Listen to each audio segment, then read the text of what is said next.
Hello everyone and welcome to the Curse of Strahd, a customized D&D campaign played on Roll20, and we're in the midst of some action. Jonan, take it away. Alrighty. Welcome to the Curse of Strahd, where our heroes who are currently deciding whether they want to be the stars in the darkness or the silver stakes. We don't have still silver under stakes. negotiation. We don't have silver stakes. How can we be the silver stakes? We don't have stars in the effect. I'm still for no Strahd, damn us. Shaken, not Strahd was another good one. That was so good. That was so good. And Anyway. yeah, Frozen. But during that whole... yes, whilst that debate's going on, the group is currently trapped in the land of Barovia, which is encased in some dark mist and ruled by a cruel vampire known as Strahd von Zarovich.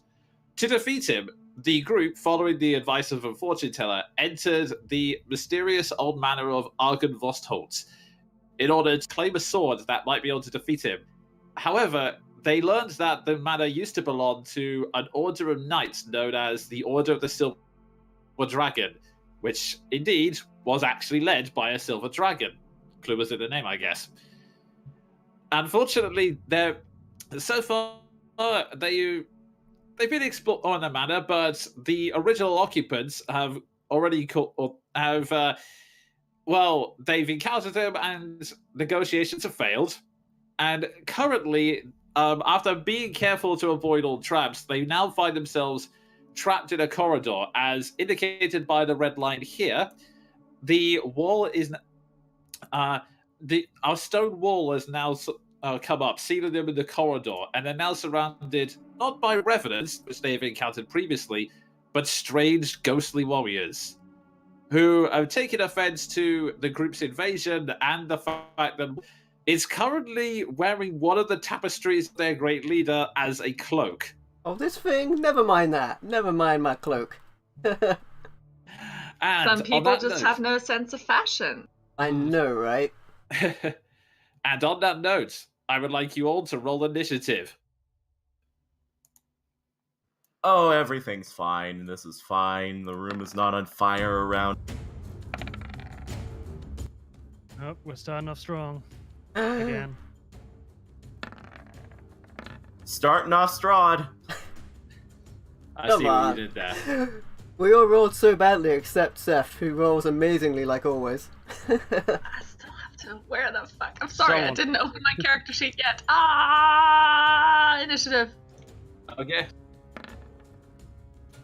That was pretty Okay. So yeah, looks like Keldrin is going off first. Oh shit. I got a 19 there. Let's see. Okay. Oh, for some reason it's shown as 8 on my side. I don't know. Oh, yeah. it's 19 okay, on my side as well. Is it rolled twice? Okay. Oh, yeah. For some reason it's Oh, yeah. Okay. So It rolled twice, yeah, but the first one was I've 19. got, the advantage on initiative checks. Oh yeah, because right. he's awesome. Okay. Sorry. Okay. Okay. So up first is Seth, followed by Keldrin, and then okay. With that not in mind, then it's Maldraff, followed by Ward, and then followed by them because they have been rolling poorly. Actually, Oh no, wait. yeah, actually, it's Ward before Maldrath. Okay, yeah, sorry, I'm getting all this confused. Okay, so Ward, Maldraff, Jean, there we go. And then them, because even with all my confusion, they still rolled badly. So, with all of that, Seth, you're up. Right, and open up using my bonus action to move my hunter's mark onto the target closest to me there on the right of me. Okay, so this one here. Yeah. Yeah, that's all good. And then my opening volley. Get advantage on the first round of combat as long as I go before. Yep, that's definitely happened in this case. Nice. And I'll go in with a sharpshooter.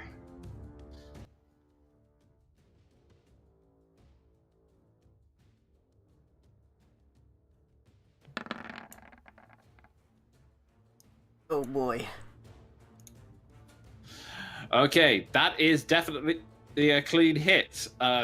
You. Oh, that is a. You take aim and focus.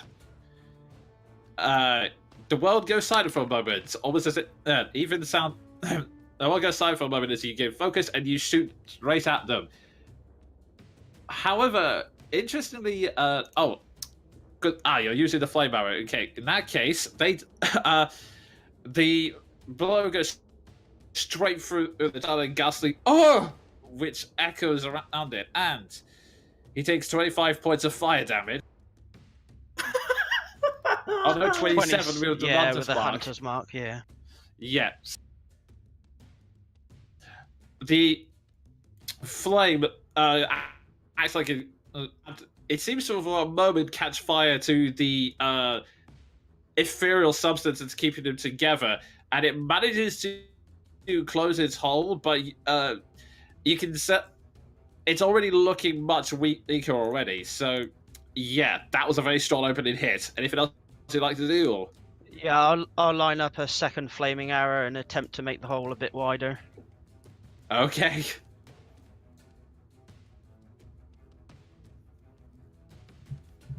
I love this spell. Why don't I use this spell all the time?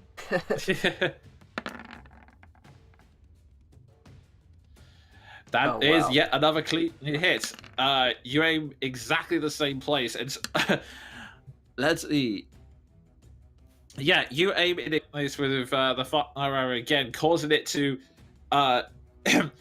This time, the flame explodes from within and blows the entire spirit apart. It is now gone. Yeah. That was okay. So maybe we're not screwed. I'm sure you've got this, guys. Yeah, with one last. Oh, Chef, I love you. You guys that echo. I'm gonna move back a little bit, Okay. and then that's my turn. Alrighty then. With that, Keldrin, you're up. Keldrin tries to move back, bumps into Seth. And I'm just gonna throw some glitter dust over these three people. Okay. So, is this fairy fire? Yes, fairy fire. Each object in a 20-foot cube within range is outlined in green light. And everybody has advantage on attack rolls against them. Do they get a save against that? They do. A dexterity save, please. Okay. I'll just keep these on for now. And Hang on. That's concentration. Never mind. I'm keeping the fire arrows up. Oops. Okay, never mind. I thought I had an idea. It did not. Let me check something. No worries. Yay. And Cool. In that case, instead I'm gonna rewind. Let's see, what do I have? Best laid plans. Best laid plans. Okay, this one's not concentration. I'm gonna throw an ice knife at this dude here in the corner. This guy. Okay. And that's just a range attack from me, I think. Spell attack. Are you gonna say chill out when you throw it? Are you kidding? I'm not. I'm just not. The ghost of a dragon at that point bursts through and claws wards. Love it. So, 11. Unfortunately, in your panic, you form the ice knife and you throw it, but the with the discipline they had in life, the ghostly shadow gets its shield up, and you notice that for a brief moment, the shield glows with light, almost like it's solidified for a second, and is able to knock the knife out the way and have it clatter against the wall. Ooh, Fortunately, it then explodes. Hit or miss, the shard explodes. The target and each creature within 5 feet of it must succeed on a dexterity saving throw or take 2d6 cold damage. So dex save, please. Okay. Nice. 2 of them failed.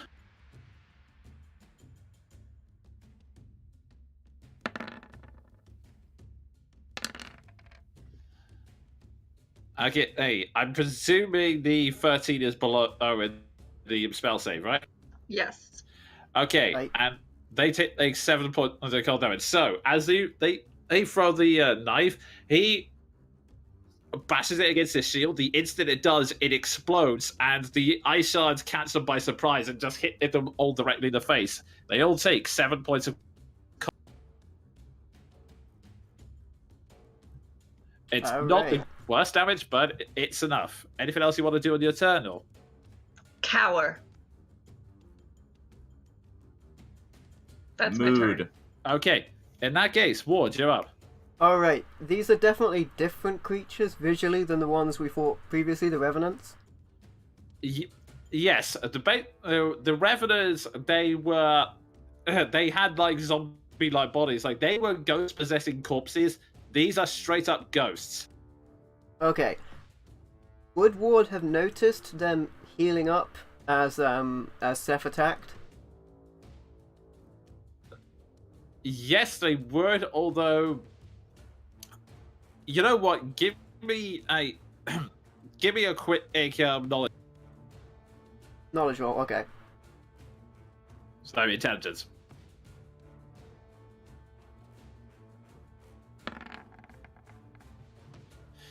Really This is low. all freaky mad. You don't know what's going on, dude. Ward's just mad they assaulted his tapestry cloak, so he's just not paying attention. Nevertheless, gonna use a blood spear because don't know how easy or hard they are to hit, and that hits better. So he's gonna go to the left. Can I get past? I can get past friendly spaces, right? Yeah. Yeah, If the, I've just shoved past Maldraff and go Unless straight Matt to the one wants to. between them. Yeah, you're gonna block my path, Okay. Maldraff? You gonna, buddy? You're gonna have to Terry tape through you? Come on. I'm gonna attack that guy. Just imagine Ward just going like, woo woo. Here comes the fame train! What's a train? Are you? Are you gonna block? Are you gonna block his Mal path? Hey. Jean mysteriously explodes. Hey, In a- hey, we managed 11 puns last time. We've got some room. Okay. Oh, That is a. I neglected to say I'm gonna bonus action rage. Can I do that in retrospect? Yes, you can. Yeah, it's almost sort of a given that I'm probably gonna rage on a big fight like this. Put on the mask whilst I'm charging through Maldraff. Get in the rage. Go for a slice with a blood spear. Okay, and that is a clean hit. You, as you slip on the mask, you push on the Maldraff, you wish out the spear and just slam straight into this guy. He takes 16 points of piercing damage. Alright, and more of the same. It's a strong hit on the guy. However, as you go in for a second attack, he quickly recovers, and once again, the shield on his arm solidifies just long enough for him to bat your spear out the way into the wall. Oh, that's well done. Okay. So, Maldraff, you're up. Well, Maldrath's in a pretty cool position right now. He's just going to commune with his guard to cool down some Valkyrs to fuck these guys. Oh, I forgot that doesn't work. Nice. They're going to be spiritual- spiritual guardians, right? So basically, within 15 feet around. Okay, so let me just give you. It's a square aura. It's around me, so I'd imagine it would have been a radius around me. So it should get all those three there. Yeah, it will do. It's spiritual guardians, right? Okay, so Yeah. So. okay, so I'm giving you a 15-foot aura. Sorry, is it 15 or 50? 15. But be Okay. around me, so. Yeah, okay, 15-foot Stretch. aura. So, that should be. You should see a yellow square around you now. That is the range of your Valkyrie. Would it not be bigger than that? I did type 15 feet on the.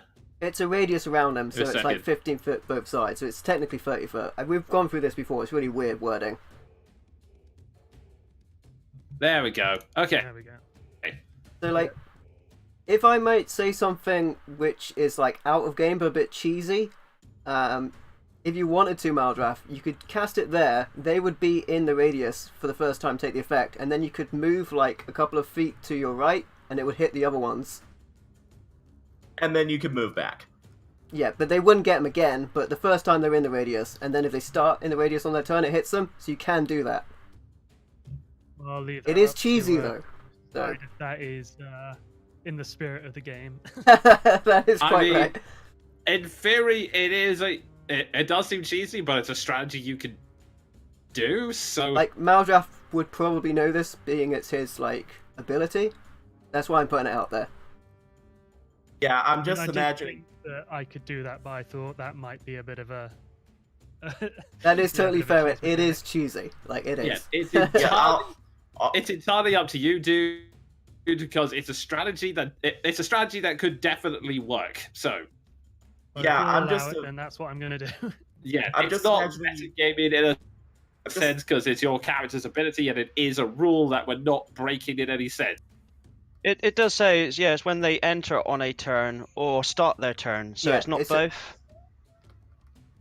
So yeah, they'll take I'm- the damage now, but they won't take it on the start of their turn. It's only per new round they take the damage. Right, okay. Right. Moonbeam is phrased similarly. It's very wishy-washy in that way. Yeah, So I'm just it's not imagining- really that cheesy doing it that way. You're I'm just just imagining, accumulating yeah. the damage now rather than a bit later. Right, okay. Yeah, I'm sorry. I tried to get my mental image of this in amongst everyone, and I kept interrupting. I'm just imagining Maldrath casts it and then moonwalks backwards into the radius of the other. Okay. Just like one middle finger up backwards. Hey, so getting back to remind me, is it a dex save damage or con save? Let's have a look at Wisdom, it. I think. Yeah, I think so. Wisdom. Okay. Yeah, wisdom saving throw. Okay, they will make that now. The 16 makes it. One has a 16, the other one has a 7, and so does the other one. So, what's the spell AC you again? My DC is 15. Okay, so one of them makes it, the other two fail. And let's just see, was that 3d8? Yeah. I've changed all the roller majigs. Okay, so what are your rolling the damage? I'll say that you focus your hands together and you cast down these spiritual Valkyries, and you see these spirits on horses charge down and slam into the knights. Who, the damage is not great, but and one of them in fact manages to get the shield up just in time to prevent themselves being damaged too much, but the rest do take. The rest of them are still clearly damaged by the attack. The one that's saved will take 5 because it's half. Yes. Yep. Okay, there we go. So, the do fifth you want one to? get a save? What's that, sorry? There's 5 guys, so wouldn't the 5th one get a save? No, there's only 3 in the aura right now. Yeah, I think he was going to move over like 10 foot where where John was to hit the other ones as well. I was just thought we'd do one group. Oh, at a either or, time. that's fine. You know, just to keep things a bit more organized. Fair enough. Yeah, Now- that's now fair. move over a bit. Okay. Get those guys. So with that, you move over, and I believe they take damage at the start of their turn, correct? I imagine it'd be the same as this one, and then it'll just. Okay. We'll do In that case, you very calmly, almost eerily, as the knights recover from the damage, and then you very calmly, very casually walk over to the second batch of revenants, and the rest of you watch this strange it as the. No, wait, that's the wrong one. Sorry, wrong sheet. You watch this and this very strange image. The ghostly horse riding maidens all U-turn and turn back around towards this new threat. One of them manages perfectly. In fact, it looks like all of them have managed to make the save this time because they saw what happened to the others and they're prepared for it. So their shields are up, their mind is strong. So roll the damage, but they're all going to take half on this, I'm afraid. And even when it's not my rolls, I still like can't get the decent damage. It was a good try. I did. It's still up, so they can. It still does shit for the next couple of rounds. No, I'm gonna move back. Yep. Okay. Good plan. Get behind they'll get behind take- John. Yep. You're in like a fighter sandwich now, Maldrath. I'm the meat in this sandwich, all right. On that Of course, note, it says to designate like people who aren't affected, and that's obviously the party. yeah, the That party, really yeah, actually I'm counts as party or not. yeah, okay. So with that, Jean, you're up. All right. What even can I do?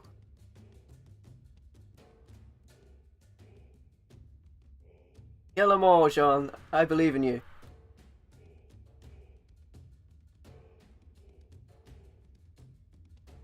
Okay, which one rolled the natural 20? That's not something we would really know, to be honest. That's In fact- true. Actually, you know what? I just realized the natural 20 technically doesn't count because I rolled for the guy that's dead. So I'm just going to delete that to avoid some confusion. Yeah, I thought you rolled 3 sets.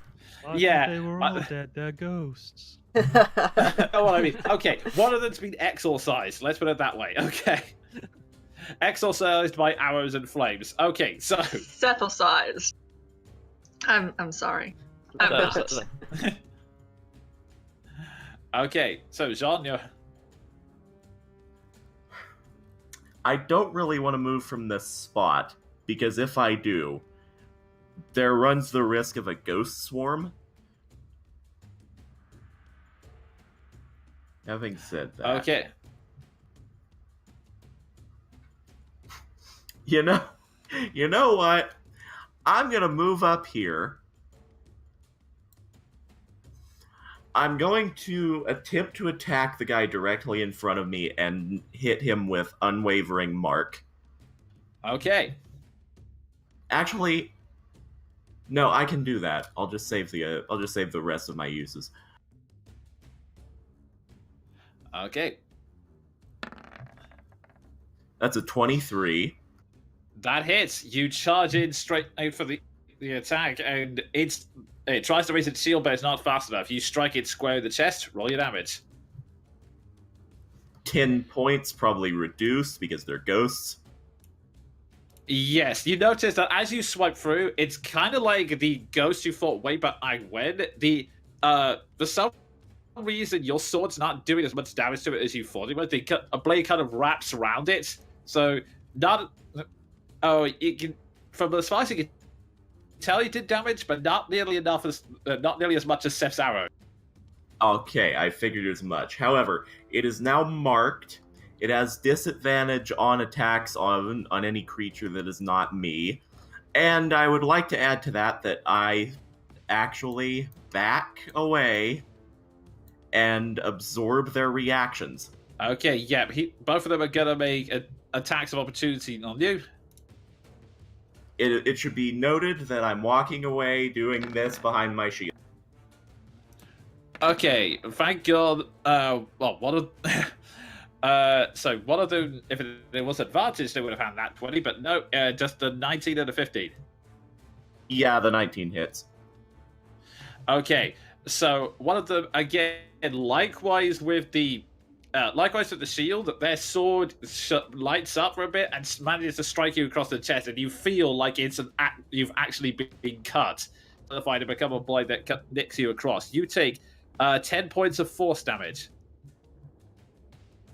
Yeah, I'm willing to deduct that. Oh no, wait, hang on. You only take 9 because it's added extra damage for the crit, so just 9 force damage. Cool, okay. That 1 point could save the entire encounter. Yeah, you don't know. So yeah, I walk away doing the come at me, and they now have no attacks of opportunity. Okay, great. So, with that, it comes round to them. So, this one, having seen your taunt, is going to charge straight towards you. And is going to launch 2 attacks with its longsword. Oh, wait, wrong sheet again. He gave him the rocks. Just bring it. Alright, 13 and 18. Right on my AC. Right, the first attack you're able to parry, but the second one, it doesn't. A strange thing. Sword becomes ethereal again and fades through your defenses, and then solid again to smack you on the other side. You take another 9 points of force damage. Clever. Meanwhile, this one is gonna move here, and is gonna use. You see the sword disappear, and in its hands, a longbow comes out. No, I don't wait. No, wait. Sorry, that. Yes, yeah. So it takes 2 shots at you. One of which has. I've been seeing what happened to its friend. And there's like a moment's fear in its eyes where it cannot concentrate and the arrow doesn't solidify. The second time, it managed to solidify and fire at you, but by that time, you've already managed to deflect it with your sword and duck out of the way. Yeah, it has a long way to go before it is anywhere near Seth's level. Meanwhile, this guy here is going to try and hit you, Ward. Yep, I'm gonna soak a ton of damage right now.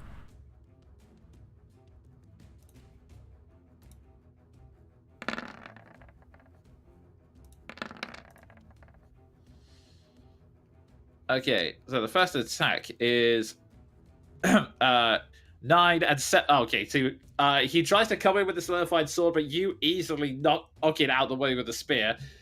This one, see the day starts to attack you.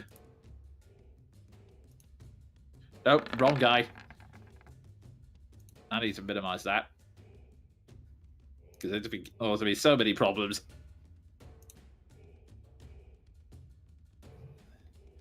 So, 2 attacks. Oh, just both shy 15. both times. 16. Oh, man. Is that me?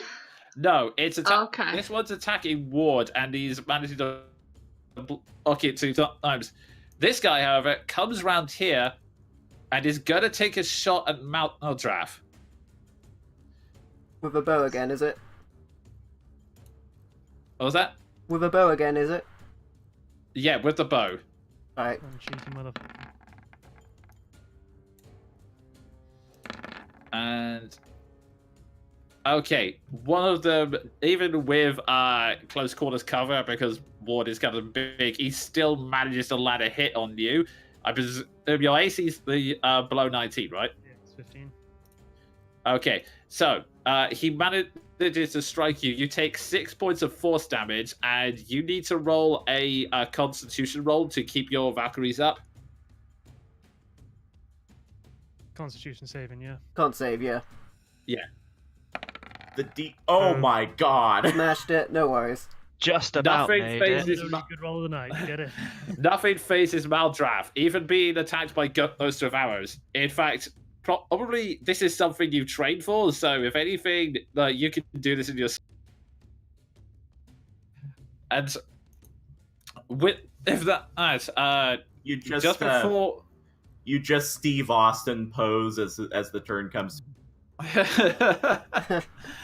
but the one aspect it is you hit a groaning sound, and then the door bursts open and a revenant steps in and charges towards you, Jean, Exempted my and thing, he needs to goes take, back up his buddy by he doesn't have a blade on him, so he's gonna go for a Needs Oh, to yeah, make a okay. wisdom saving throw as well. Spiritual Guardians, yeah. oh yes, For, good point. for anyone that's affected by it. So need to open the sheet because, of course, when I need it, it's not there. Okay, so well, that fist attack's at 23, so he throws a fist to you, which ends up doing 11 bludgeoning damage because you were not expecting it. But at the same time,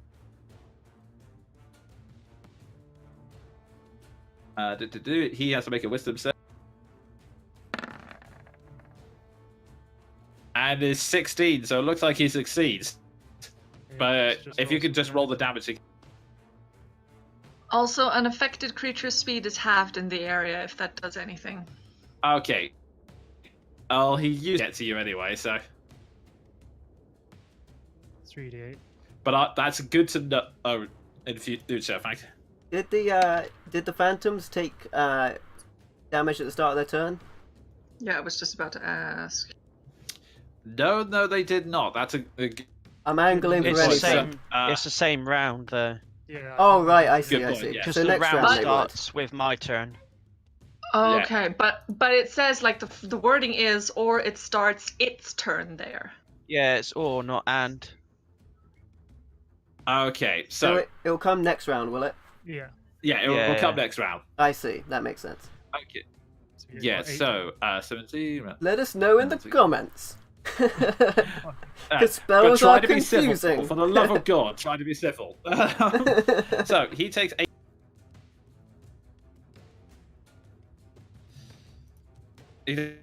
I said damage damage to him, but and he still manages to land the fist strike on you, John, and that's going to be their turn. Although I will say for flavour, on the other side of the stone wall, you hear growls and some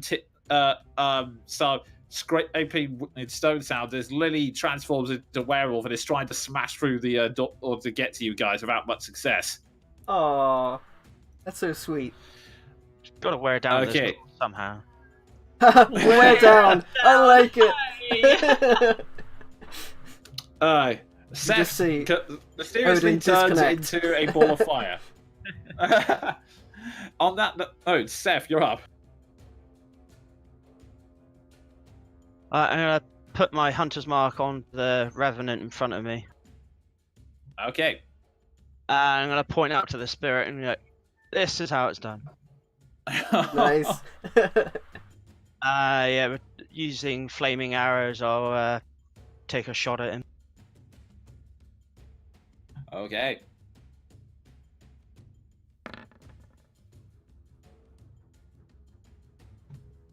That is a very clean hit. He wasn't expected. He wasn't expecting close range, and you deal a huge amount of damage onto him. A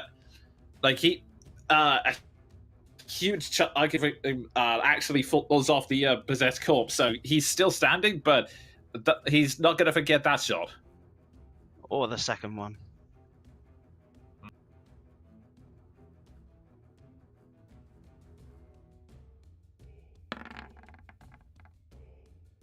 Another hit, Roy.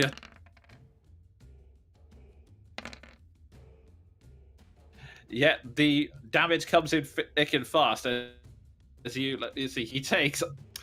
My word, he takes about. Let's see, 25. He takes about 31. No, it's close to 41. I think I've done the math right. Let's see. Yeah, 41 points of fire damage. My word. Ouch. You're right. He's definitely not going to forget this in a hurry. Oh my god. It's so good. Okay, Down he to my last is two now. flaming arrows. Yeah, he is now reeling after that shot. So he's actually all staggers back just a little bit from the assault, and whilst that's going on, Keldrin, you are up. I am going to try and get away and probably tank an attack of opportunity, but I want to get. Oh, then there's a big dude on this side. Never mind. I'll go here anyway.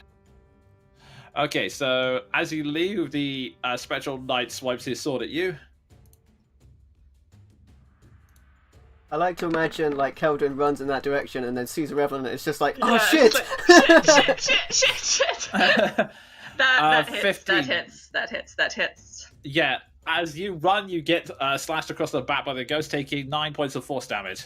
And he takes from my miasmic armor, he takes 5 damage. 5 cold damage Oh yeah, you have the as he hits my armor. Oh yeah, you have the miasma around. Yeah. However, Yes. strangely enough, as he, you, hoping that armor would affect you, but strangely enough, his arm passes straight through the strange necrotic oil and doesn't seem to oil-like substance and doesn't seem to be affected by it. He's just slammed straight into your back with no penalty.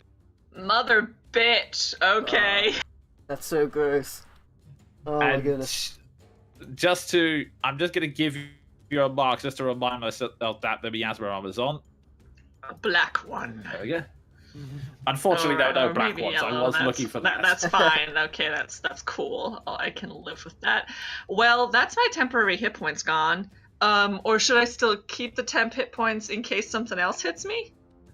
You don't get to choose. Yeah, That's it the would be question all how this temporary. works. Yeah, It all hits acts come like off your temp active HP armor, so before yeah, you're it- real. Okay. Yeah, so unfortunately, the miasma armor disappears as you take the hit and lose lose the additional armor it gains. Cool. I need to make a concentration check to see if I keep concentration on the flame arrows. This was Okay. a very dumb idea, but I felt like this was what you would do. Constitution. Ugh. Not very good. Come on, babe. Ah, I still think you okay. still beat it Yeah, because yeah. the DC's not high. Yeah, you managed to take the blow. It just barely managed to keep your focus up on the spell as you as the damage takes. Unfortunately, the miasma armor fades away as the damage it tried to absorb, it just couldn't reflect it.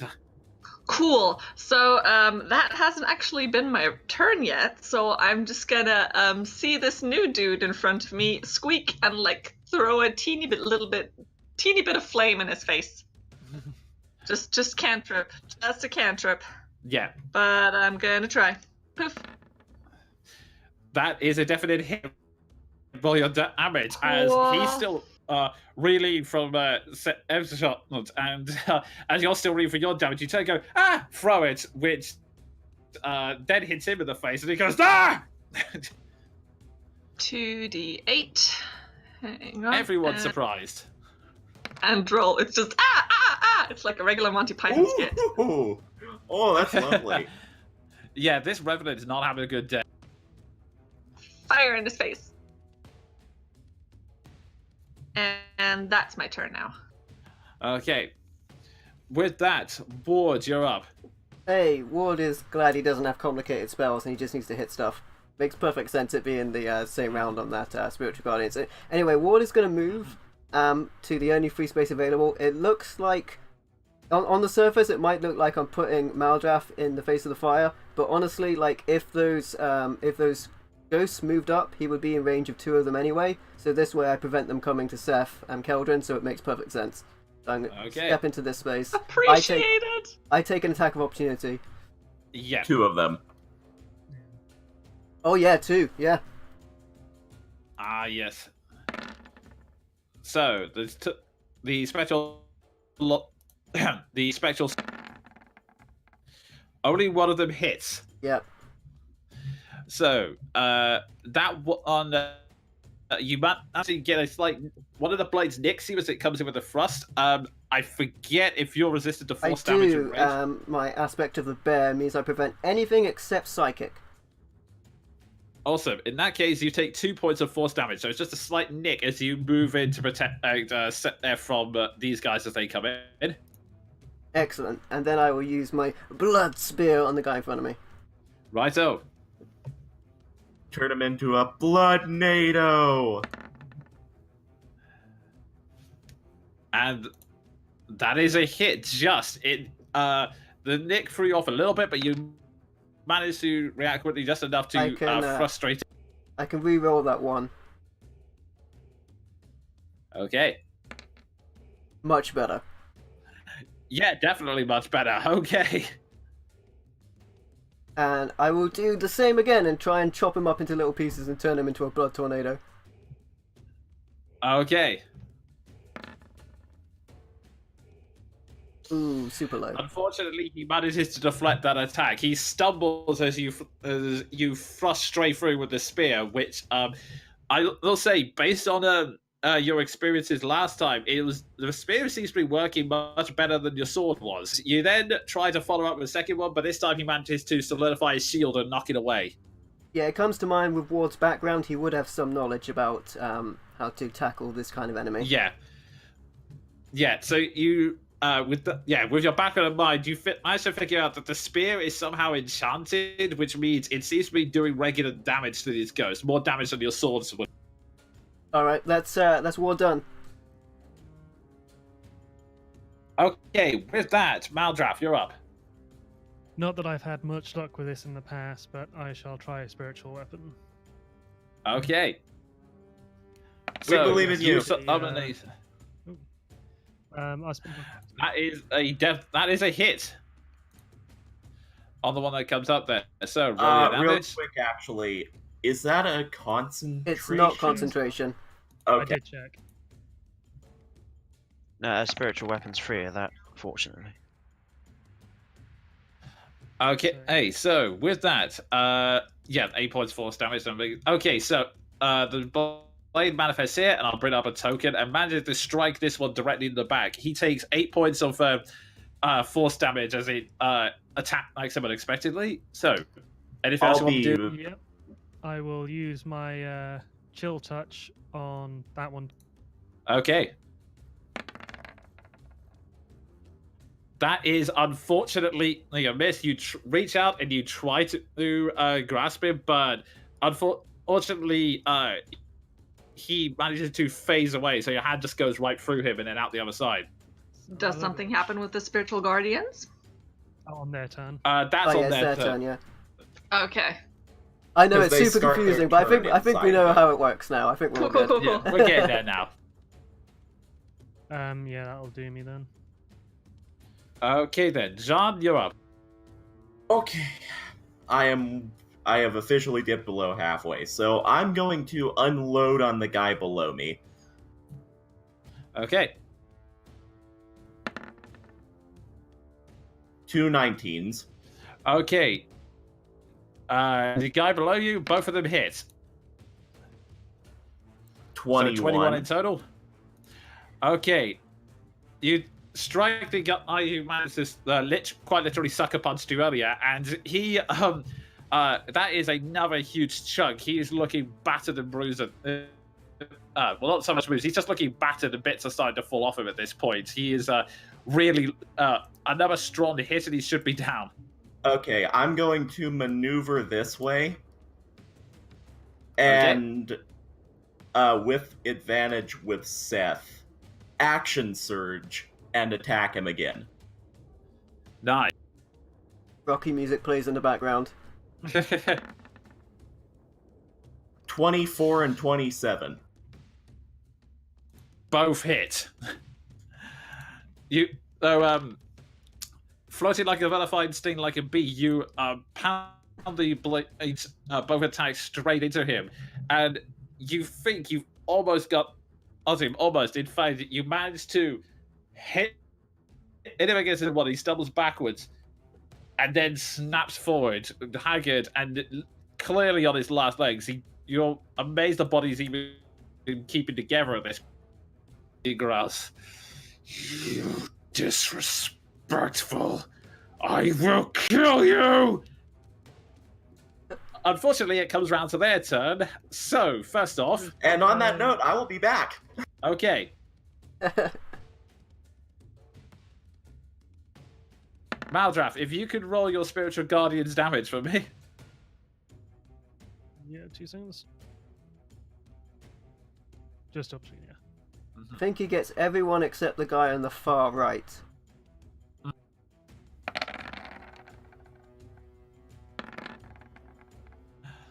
Okay, so all 3 of them take the full damage. In fact, you disrespectful! A Valkyrie flies in from behind and just completely obliterates the corpse and turns it into the dust, destroying him instantly.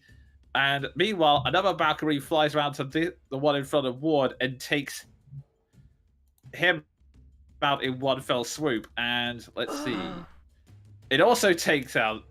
The Valkyries are now running amok. Your yes! Writer's Wrath are just destroying them all one by one. There's just Valkyria's running wild. So let me just check something to see. Yeah, there's just two. There are just two spectral warriors standing.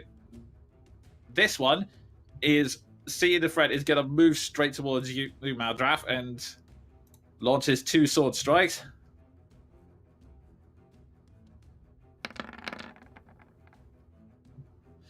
And, but incredibly, both of them are below your ACs.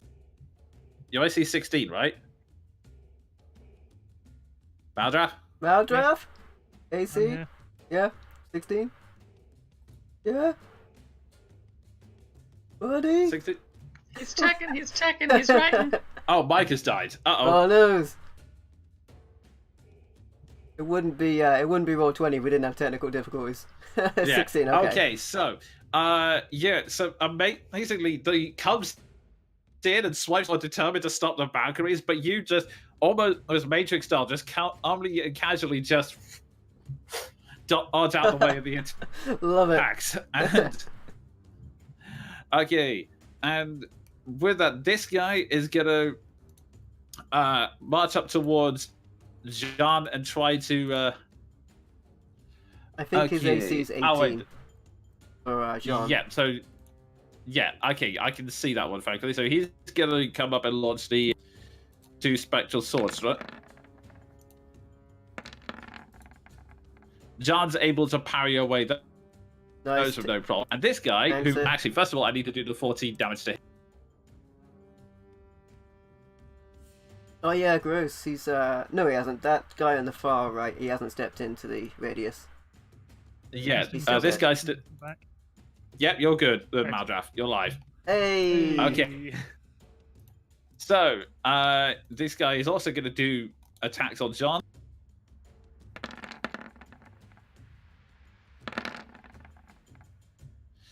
They And suck! yeah, John is just deflecting every single blow right now. So it's a shame Sven isn't here this, but like a classic swashbuckler, he's just very casually knocking the blades aside with fancy footwork. In the meantime, Seth,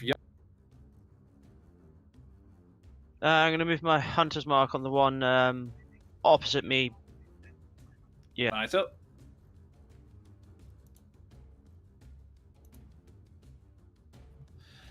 Okay, And then using up the last of the flame arrows. right up.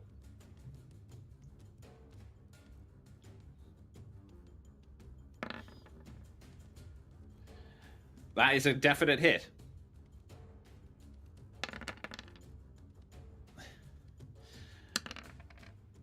Its attention was so focused on Jean, it didn't see the flame arrow come in and do a very significant hit to it. Once again, the arrow fades in, the flames explode outward, causing a hole to appear in a spectral form, and it has to close up again in order to stop itself from crossing over. Go ahead and launch a second attack. I might attempt to see if I can finish it off with a sharpshooter. Okay. Unfortunately, no.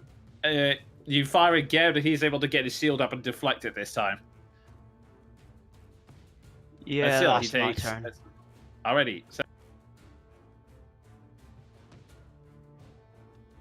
Okay, but still a significant hit on him. Meanwhile, Keldrin. And you're free of concentration. Yes, I am, but there's not that many people left, so I think what I'm gonna do is I'm gonna healing word John at 2nd level, which he shall Okay. do when he is back, but I'm just gonna Right on. roll it for now. Just be like, John, don't leave us! You look like you're spacing out! Okay. Okay, I think I can do the HP from here, so if you roll...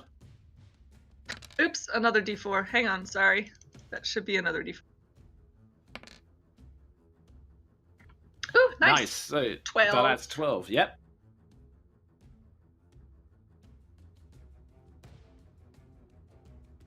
Okay, you, in a mystical tongue, send some encouraging words to Jean's way, and they manage to heal his HP up. And so you can see a lot of the injuries he was having have now started to close up.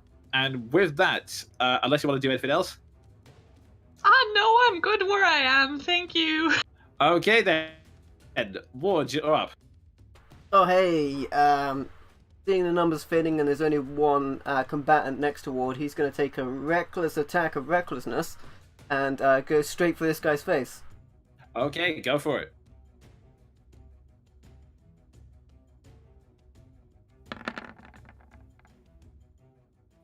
Okay, the first one's a definite hit. Okay.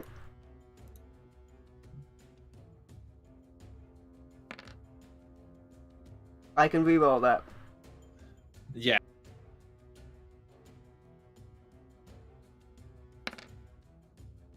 Slightly better. Alrighty, yeah, that takes off a great big chunk of it, and as you frustrate the fuel pure by the bloodlust, and you hear the echoey cry come out from the ghost as its form is now starting to look faded. It's barely holding itself together now. Alright, second attack.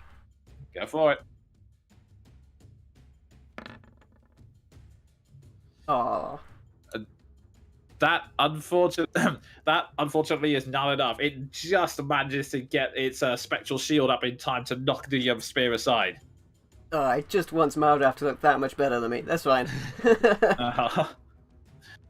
Okay, with that, Maldraff, you're up. Right, Your spiritual weapon is still in play. Yeah, I'm gonna use that right now. Okay.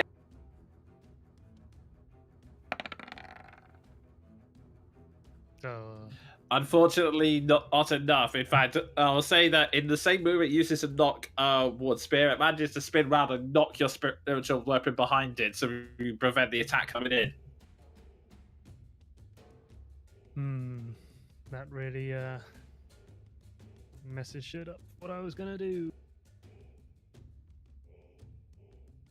Still got the action though. I know, I was just seeing what would be the best use of it. Rip him apart with your bare hands. Well, I would attack with a longsword, but I don't think it's going to have any effect on it, on the ghosties, is it? It will do. I will give this to you because of your background. You would know this. It will do damage, just not as much. So in gameplay terms, the damage is. You can toss a cantrip at it. Yeah, you that can should do certainly do full it. damage. Yeah. I'm just going to throw a toll at it. Oh, they're definitely dead too, so... Does that do like 10d6 extra damage? They all realize they're dead and disappear. Basically, Oh shit! it'll take 1d8 necrotic damage, unless it's missing any of its hit points, in which case it'll take 1d12 necrotic damage. Isn't it 2d8 yeah, because yeah, we're level yeah. thing now? We leveled It up, is. my dude. Yeah, past level 5 it's 2. Or 2d10 if they've already taken damage. Right? Something like I think that. it's D12 when they've taken damage. Yeah, What? Really D12. good. A second, Maldraff. 1 second, Maldraff. Could you just give me a quick knowledge roll? Alright, I see what's going on here. That's alright. I wouldn't normally do this, but because of your background. He is a cleric. We'll use him for And knowledge he did uses. see the weird armor Yeah. thing not Okay, work. in that Is that case, yeah, wisdom? I'll give this for you for free. You know necrotic damage does not work on these things. Sacred flame those bitches! Yeah, Sacred Flame it, fuck it. Okay. That should also be 2d6. Oh, Jean, you died. Sorry, buddy. Now, Okay. you matrixed a whole lot, and then I healed you for 12, which Jonan has already Okay. put in. Make the deck save Okay. now. Oh my god, were all those attacks on me? Yeah. Yeah, Yep. you tanked. Like Oh a pro. my god. It somehow manages to hold on to it somehow manages to be quick enough to avoid your sacred flame as you put the hand out, and even though it's on its last legs, it just manages to step aside to avoid the flame as it comes out. So, yeah, unfortunately, that missed. None of them. Fuck, that was good damage too. I should let you know, John, that Maldrath killed most of these. Yeah, it looks like it. In fact, literally, it had enough time to diss you and then got roasted. So, I wondered if that would happen. Just got speared into the wall by a Valkyrie. mm-hmm. And with that, that's Maldrath's turn. So, Jean, you're up. Hey, just in time for me to come back. I turn, look at the one with my unwavering mark on it, with sword in hand, do this, and just unload on it.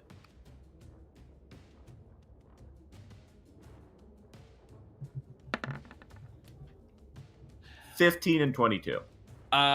The 15, it doesn't hit. It manages to solidify the shielding time to knock it, but the second attack, you're able to pull it back and strike back very quickly. So roll the damage for the second attack. Max. Okay.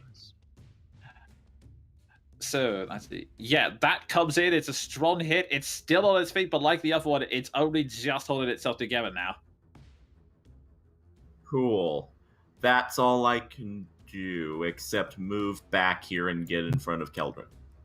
Okay, as you do that, this one is going to take an attack of opportunity on. Isn't it dead?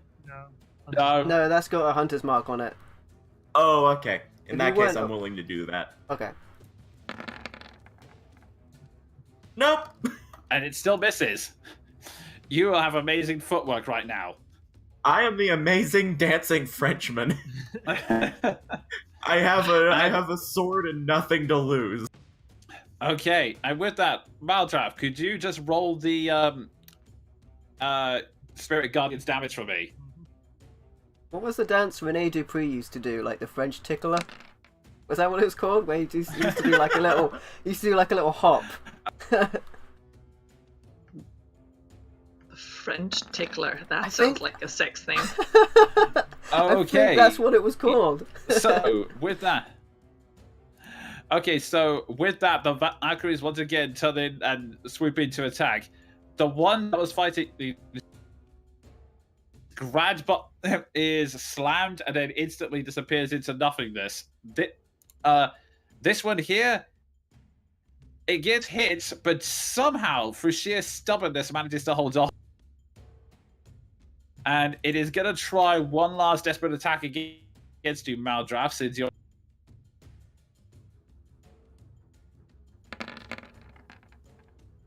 This is hilarious. And it still misses. Happy days Just for goes me. in with the second.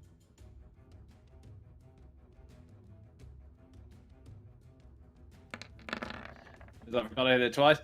Still misses. Again, you just very calmly avoiding both attacks as it's desperately trying to come in on you. It is now going to take a step back away from the Valkyries that have been destroyed its companions and is going to try and unload 2 shots on you, Seth. It takes an attack of opportunity. Oh, yes, it does. So go ahead and The roll that. Valkyries can do attacks of opportunity? No, Jean. I can. I thought he was one Oh, space away He from Oh, was us. one yeah, I square moved further away. away, dude. Yeah. Yeah, I do you was have confused reach? because the thing is, I was confused because my Pog was still. Yeah, my Pog was still in the same The first place. one misses. The first one misses. The second one, yeah, I believe that hits, correct? I've got protection from arrows that aren't mine. Yeah, that's true. I've seen his character sheet. You don't need to check. Okay, so he fires the first shot. You manage to duck out the way. The second one he comes quickly afterwards, but it just only manages to nick your shoulder, not enough to do any serious damage. You take 3 points of fall. And that's all the moves they can do. So, Seth, you're up. If only there was a physical arrow to fire back, but I'll use one of my own. Okay. Nice. That would have been epic, though. Yeah, I'll sharpshooter. Why not? Okay. The best there was, the best there ever will be. Which is accurate. That is a clean hit, Roy. Mother of God! I think he's done. Okay. Oh, then that includes Hunter Bar. Okay. If it, the arrow straight clean through it, it's not a. Without the fire, the hole it creates is very small before it closes up. It still makes a gust, but still seems to be on its feet for the moment. Repeat, I think. Okay. Normal shot.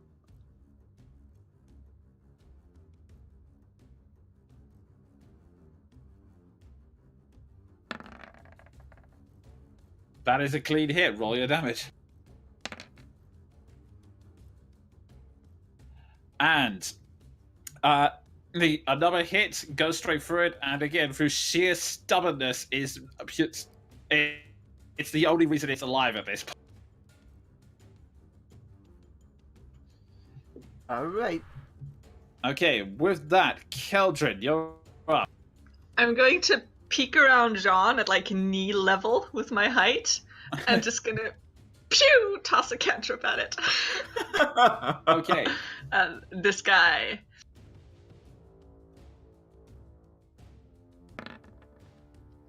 That is a 23. clean hit. Roll your damage. Yes. 2d6. Yeah, it's just keeps stumbling back as it first an arrow hits it, then a second arrow, and then a flame as you wrap out from John's legs, and when last its cry echoes before it fades away along with the embers of the fire you threw at it.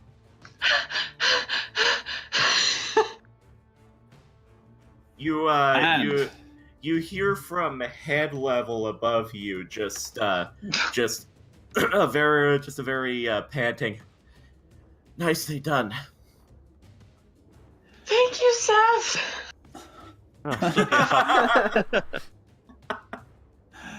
And with that, what? Oh, okay. The guy next to me, I'm going to move around to where the spiritual weapon is, because I can just stand on a corpse, right? Yeah? Okay. Yeah, I'm going to They're get... ghosts. Don't they fade Oh, away? Oh, yeah, they're for sure. faded away. There's nothing left. Okay, Like the whilst only they... physical corpse is here, but I got rid of it just because it was annoying me. So Whilst they fade away and classify themselves as obsolete, I will move around, Jeff Hardy reference, move around opposite Maldrath and get that sweet advantage and beat the heck out of that last one. okay, Can you take the same square as the spiritual weapon? It doesn't take up a square, I do believe. It can just float above someone. Yeah, Oh. I don't believe it takes up a square. Yeah, it is technically handing above the air. So you quickly move around, and Oh boy, that's that pretty is terrible. a hit.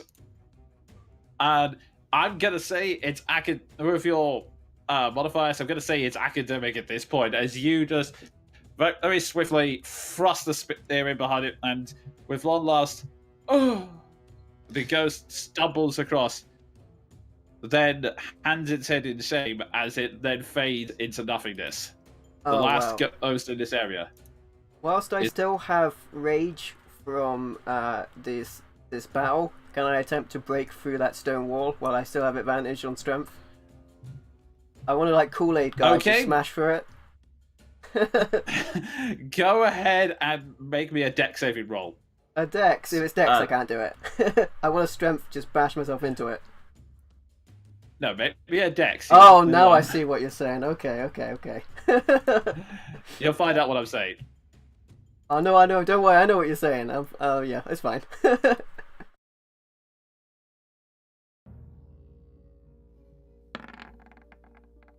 Oh, how about that? I so much knew what you're saying. I got a 20. You, you charge towards the wall, going, "Hurrah!" And then just as it does so, you notice that the wall is starting to slowly pull down. And you and Lily just managed to stop with both of you in your attack poses, almost about to hit each other. You just go, I'm just imagining and just have a really awkward moment. I'm just imagining one of you goes,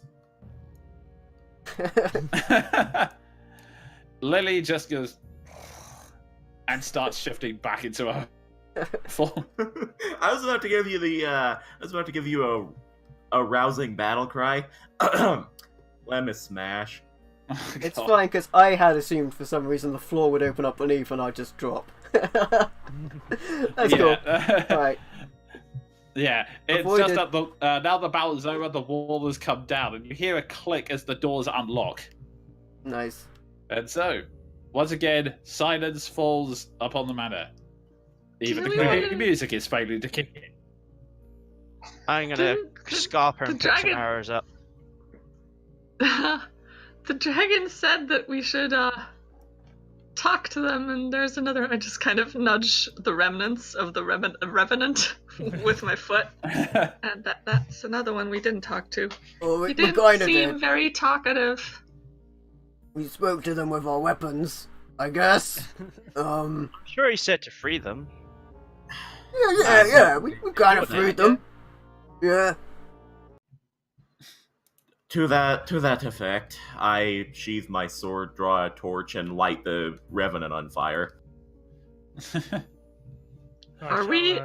Is this house wood or stone? It's stone. Okay, cool. I would not be lighting it on fire if this house was wood. I would have said something earlier, don't worry. Or would you? That barely works, I'm sorry. The house then instantly collapses, burying you all in rubble. Alright. What are we up to for now? I I'm going don't to know. suggest that while we search these rooms, we take a short rest because I got the shit kicked out of me and I could use my action surge. We can take a short rest, it's just we just got attacked. So, like, where would you want to take the short rest? We can go back into the foyer and hang out and hope that we don't Well, get attacked again while we just hang well- out for an hour. There are bedrooms. Let's check these. Yeah, I was gonna say let's check these rooms and see if they're like defensible or Yeah. also bedrooms. I shall take this time to just bow before the Valkyries and say thank you for your assistance, ladies. The ghosts give you a nod and then disappear along with the aura as you release the concentration. The same how it goes for the spiritual weapon. So cool. So while I'm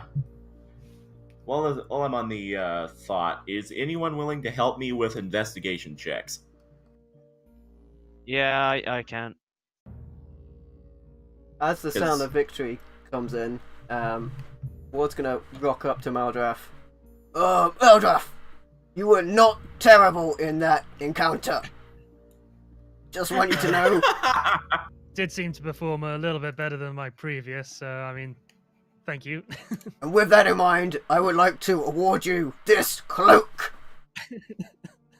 as a symbol of your excellence. May it guide you in your battles going forward. Ward just kind of scurries away. Maldrath will hold the cloak in his hands and just sort of secret it somewhere into his already, amazing cloak. Okay. Okay. Whilst You're I like- remember, chuck a second level cure wounds onto Jean. That's the Thank how, you. Okay. how beaten up is everybody, because I can do some stuff. Yeah, I if will you're say doing- you did it. Yeah, I'm Okay. doing better. I'm about a third of the way to full. I'm a little closer. It's I'm a little something, past. so- I'm a little past third of the way to full. Okay. But thank you. Strangely enough, like, I'm almost unscathed, so I don't need any good feel spells.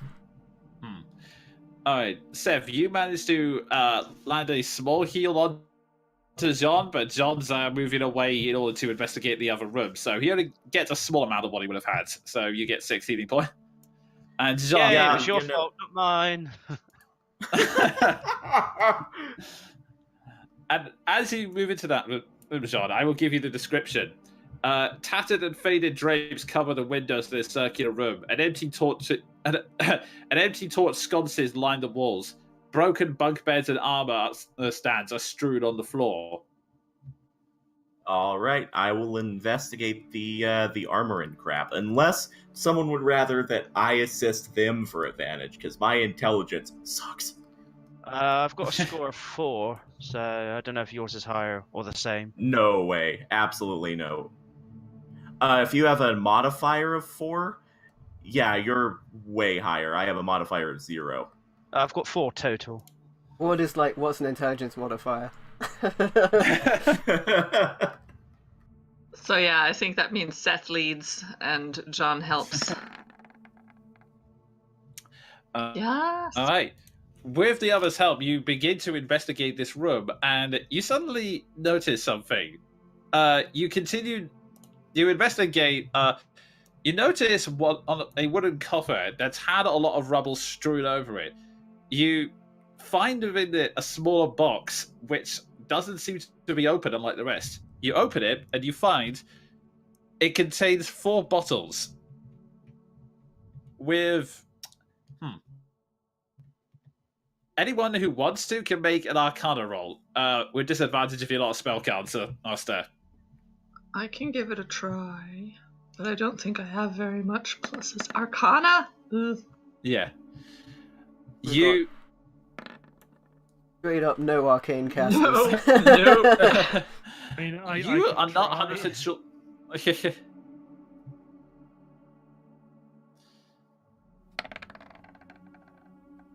And there we go. Okay, Keldrin, MVP. Keldrin, you're completely lost. Seth, you I'm think still that keeping an eye on the hallway. I'm like, I don't know. Yeah. Seth, you think that there's some kind of buff potion you may have seen in shops before? You aren't 100% sure. Maldrath, you look at them and you realize that they are in fact 4 potions of invulnerability. So I'm just going to edit this and put them into the your journals. Did you say potions of invulnerability or vulnerability? Invulnerability. Excellent, okay. So, basically, for 1 minute after you drink this potion, you have resistance to all damage. In fact, looking at it, it looks like liquefied iron, which is it's not the best looking potion in the world, but from what Maldraft's telling you, it should make some tough battles a bit easier. I recommend that we dole those out to the 4 of us who don't have rage. Agreed. Because Yeah, I could 'cause quite use that if I chug that before going into animal shape. That would be dope. I don't really get Exactly. into melee that much, so one of you may want to double up. I'll John.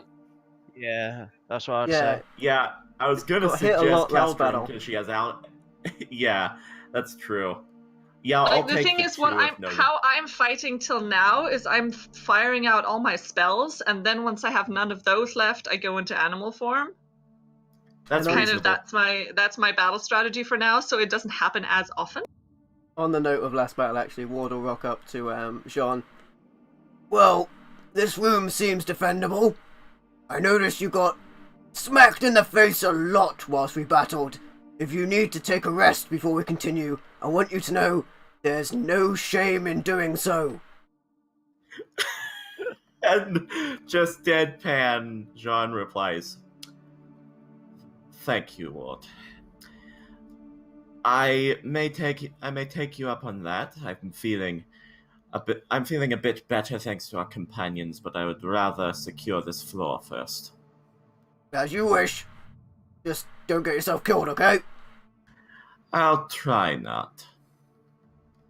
I would If- like to. If you die, Sorry, you finish. I'll kill you.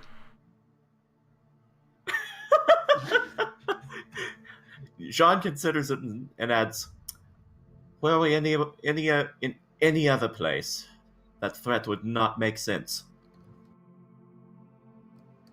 Alright, And I would like to, if Seth wants to continue accompanying me and investigating stuff, I'd like to go check out the other room. Yeah, let's Okay. go search it. So who's got the potions now? I have 1. Sven has 2. Keldrin has 1. Right. Okay, so as you enter the room on the far side,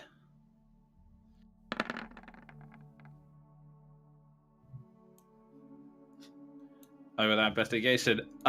Okay, so you enter the second room, which is it's littered with the wreckage of ancient bunk beds. 5 dirt cake windows allow precious light to enter, and between them are 4 empty armor stands and unlit torches also on the wall.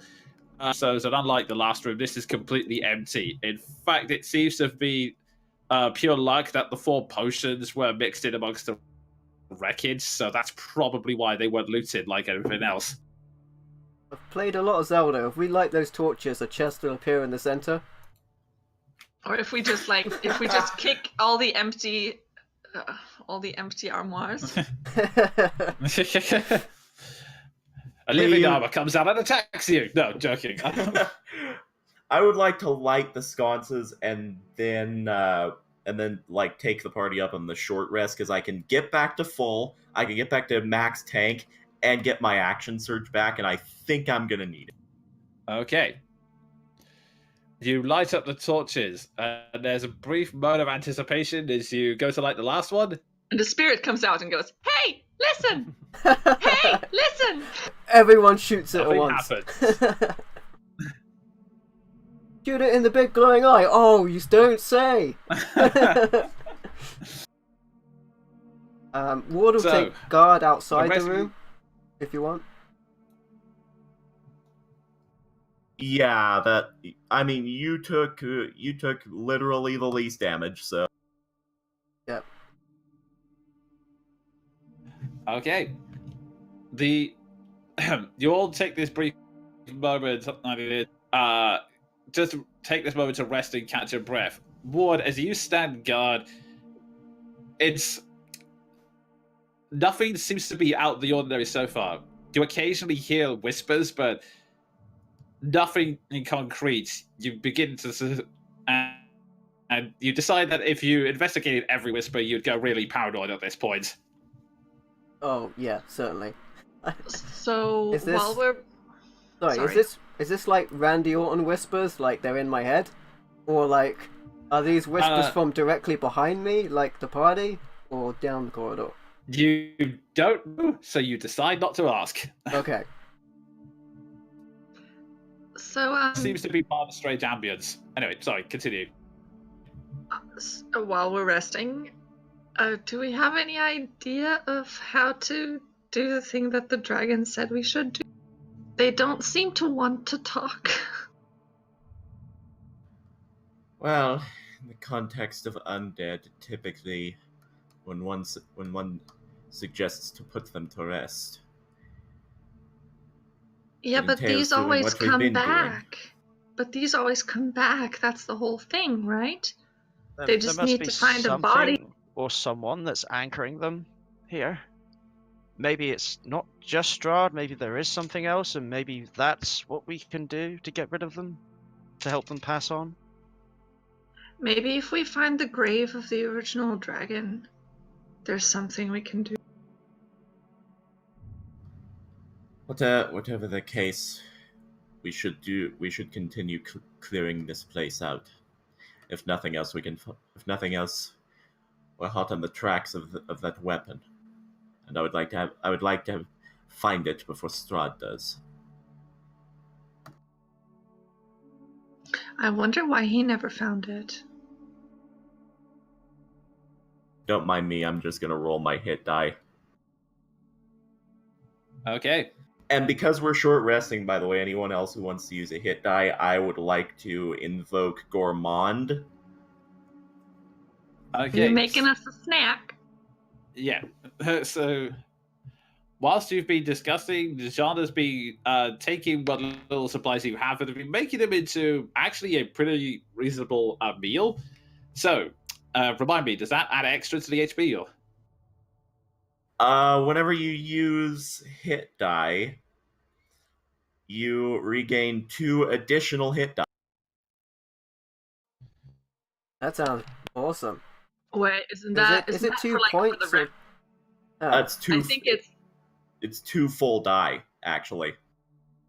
I think that's for during the long rest when we regain hit dice, and not when we Yeah, roll hit that sounds really good otherwise. That's fine. Yeah. Either way, Having like, said that, I still like cobble together something to refresh us because that's yeah, and like, Okay, so the in this case, the refresh is more spiritually rather than actual hit points. So you managed to cobble together a quick meal that sort of that you can munch on the and But like, if you can do that every night, then fuck, I'm gonna use a hit dice, yes. and like, in a similar vein to like a cartoon character who like floats by their nose. Like Ward is outside, but then he sort of like comes in like with the food, cartoon style, and then just like grabs a plate or whatever full and just like runs outside again. What's the dealio with getting spell slots back on short rests? Is that a thing? Do you get some of them? Not unless you're, I think, a warlock or something. We don't get Yeah. anything. and Wizards. that's me back to full. Nice.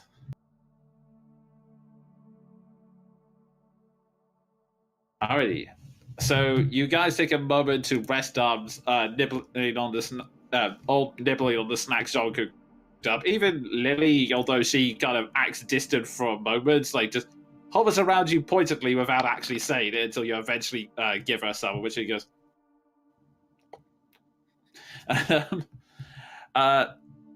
And with that said, do you guys, the players, want to take a quick break here, or carry on?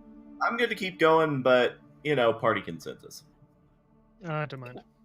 Well, I'd quite like to use the loo, which you guys always do during the streams. Don't cross the streams. Oh, Hey. Oh God, literally. And with that, I think we should So- take a break. Yes. yes. Thank you. Take a break. Get rid of that from your minds. All right. Yes. So, MVL, over to you. Yeah, with that Campus said, guys, point, we are going to take a short break. We will be right back. Don't go anywhere. Enjoy the break screen, and we will be right Unless you back. have to pee, then go.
And we're back after a short rest.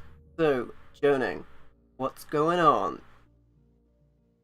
At the moment, nothing. You've all just recovered from your short rest. It's now up to you to decide what you want to do. The mansion's the mansion's creepy atmosphere still remains, but at this point, it's kind of a constant. There's no signs of any actual attack going on. You know, I just realized something way better than I thought it was. By taking a short rest, I just regained action surge, second wind, and human determination. So, Nice. Back in the game, yo. Alrighty. So, on that note, what do you guys want to do? Keep clearing this floor. Yeah, I think we're done here because the southern half of the manor is gone. that's like Spider City. Yeah. But swords here somewhere, right? We would believe. Yeah. Yeah, that's the assumption. So probably the logical next step would be the next floor. All right. Should we just like check to see if there's anything in Spider City? I think we did last time, and visually there was nothing, but we weren't able to go in there. Maybe there's something inside the spiders, so we should crack them all open and check.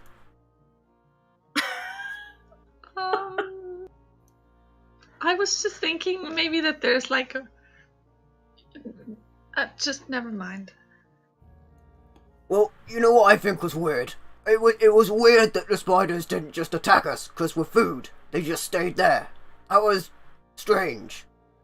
Well, Maybe they usually they wait until the food comes into the web, and then they wait until it's tired, and then they eat it. It's not worth the energy to attack us. Well, they were bigger than us. I don't know. I've never seen that kind of spider myself. Jean will speak up and add, whatever the case, I don't like leaving another floor of those things above us while we meander about looking on the floors below it. I think our indications point toward us moving on, clearing this place, and then seeing what we can make of the blade. That's fair, and maybe spiders are good eating as well, so there's that. Jean has all sorts of gourmand ideas. Just make sure you remove the venom sac. I mean, Okay. they're mostly chitin and innards. Innards. Sounds fair. Jean is just going to sort of rouse, stretch, like sort himself out and say, well, tally-ho then, I suppose. And I would like to lead the party on. Okay.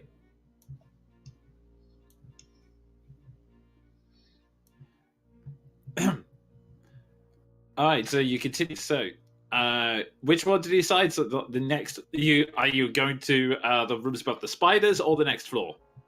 I think we'll go to the next floor and then deal with the spiders if we gotta, because that's Okay. a lot of spiders. Alright, looking down there, you see that there is a flight of stairs on this side of the hallway. Okay, and to be clear, On either side of the balcony, but both go up. okay, and question: did we check around here? I don't think we I did. I think we believe went you straight did, up this Watson? hallway. I think we went straight Okay. up this hallway because we're like, nah, everything over there is fucked. Yeah, I'll Okay. just take a peek around here and see what I can see. Okay then. So as you go down, you see two alcoves. Velvet curtains hang in front of the alcoves. They're both. You can pull the curtain aside or not. Oh, it's up to you.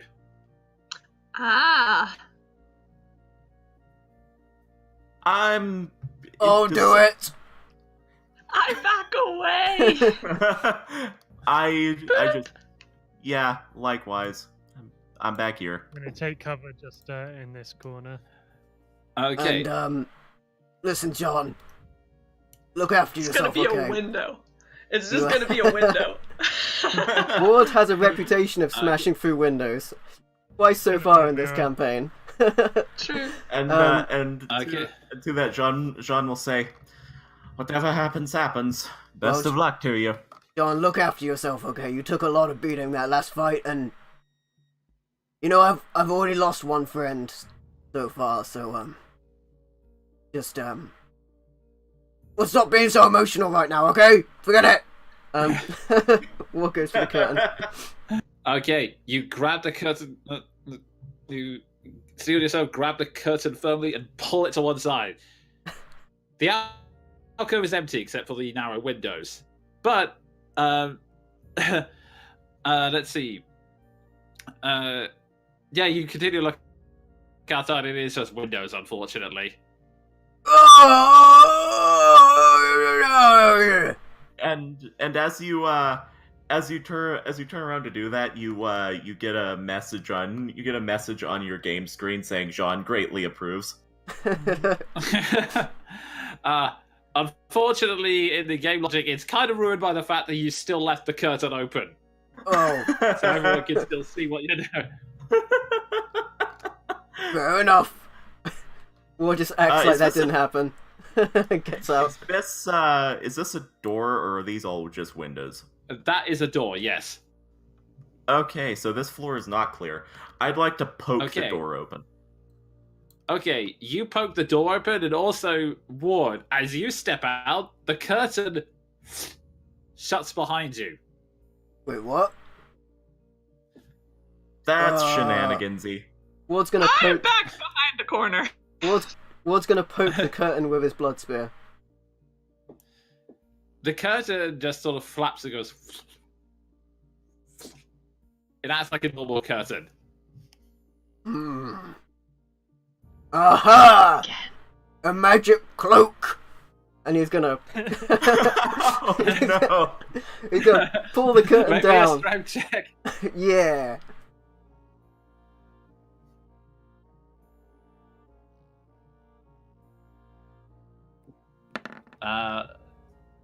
Don't know why numbers have appeared about your head, but You've got a the countdown on curtain- you. You have and 12 then you- minutes to live.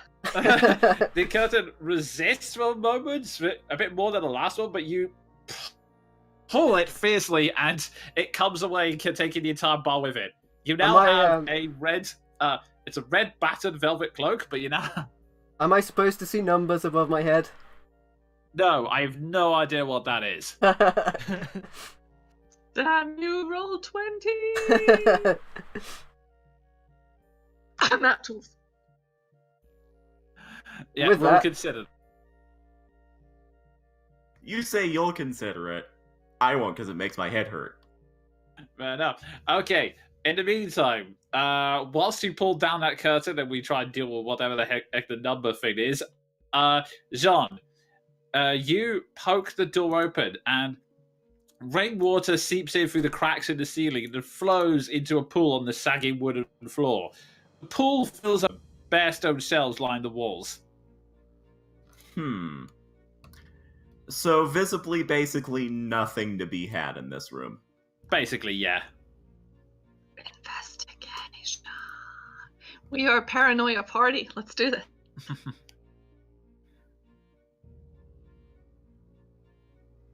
Alright. I would just like to do a quick perception check around, Okay. if And- I may. And if someone would like to assist me, I'll investigate the room, or Natural rather, I'll assist them. 20! Alright, Yeah, we'll you got it. do a quick perception check around the room.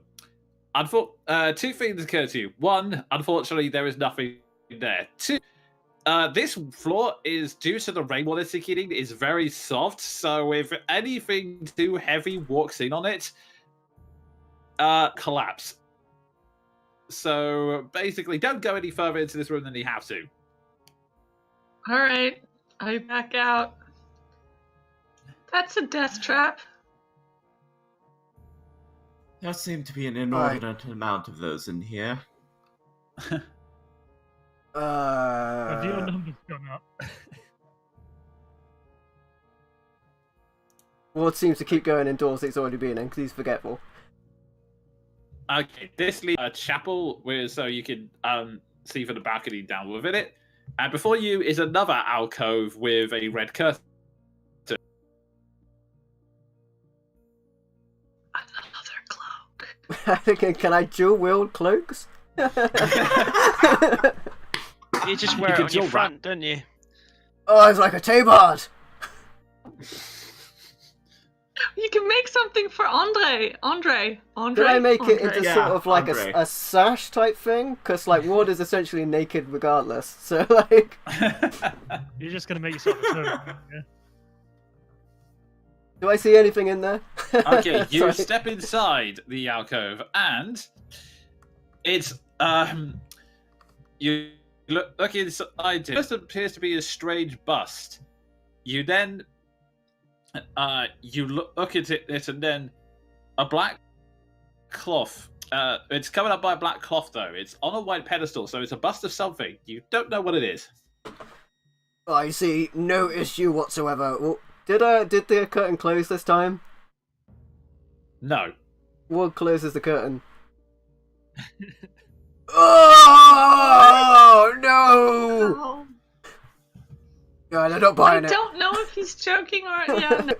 Okay, for the sake of this, you should totally make a deception check and I'll roll against it. Okay.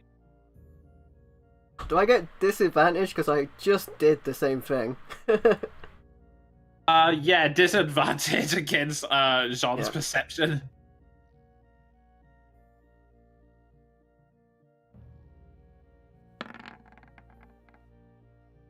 Against your insight, buddy. And do I get advantage because I know No, Ward's you shenanigans? get regular roll. You get a Fucking- regular roll. Ward's Just already made the fucking disadvantage. say you don't believe There we him. go. Yeah, you don't believe. Alright, and in case this cry wolf is going to get Ward in trouble, he's going to remove that cloth. You remove the cloth, and you are instantly taken aback. It appears to be Maldrath's severed head. I'm sorry, what?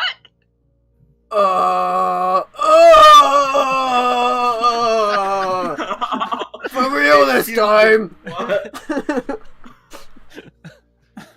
Okay, can somebody open those curtains? It's kind of creeping me out. Ward's going to pull down the curtains again. You open the curtain now. All of you, including Maldrath, confusedly, all see his severed head on that pedestal. I look from Maldrath to dead Maldrath to Maldrath and just sort of. Well, I mean, Wait a two are minute. better than one, aren't they? Are you the real Maldrath? You have been performing exceptionally well in combat. Well, I mean, you know. Say You get something good only Maldrath would say. Jet. sounds legit. Also, what was that roll for? Ward? That was to pull off the other curtain. Oh, okay. Yeah, that curtain comes away easily. Excellent. Can I inspect the dead head? Does it look real? Is this an illusion? What is this? What's Yeah, this? is it squishy? Is it what? Sorry. Squishy. Okay. Make me investigation check. I have my own way of investigating. I would like to step forward and poke it with my sword. That would be one, because I didn't have advantage. I was assisting you. y- You have advantage. Okay, you, given the situation and the fact that it seems to be perfectly still, like it sort of has some forms of it seems to be like too picturesque, for, as strange as that sounds, for like a severed head. Like it doesn't seem to have any decay.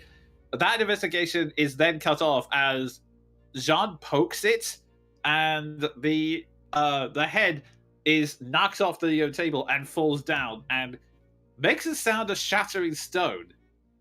You all blink, and it's replaced by and there's a shimmer of black energy, similar to what surrounds Keldrin during her miasma armor, and it now appears to be, it now just appears to be the broken bits of an alabaster bust.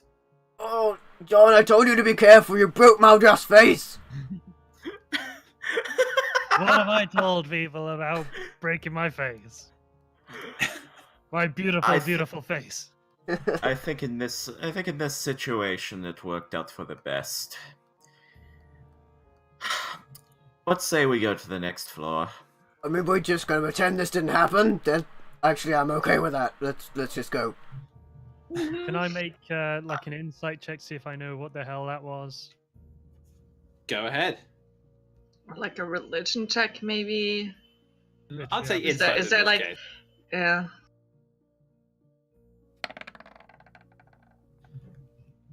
You see, you figure from what you know, this is quite possibly an illusion. You're not sure what, but as you're thinking about this, you hear a chuckle in your head, and it's follow. Yeah, death had no power here. I'm not aware that Ward was hearing voices and stuff when he was on watch. Do I? He didn't. I was. No, you weren't aware of that. Okay. And I'll say, with that high insight, it sounds similar to the voices you've heard in your dreams previously. Sorry, I've still got numbers over my head. They're just really tiny. It's really funny. Yeah, I'm going to try and see if I can find out what that is. Don't worry about it. It's fine. Yeah. They're just Ward's thoughts aloud above his head. Wait, hang on. Secret code for the viewers to do.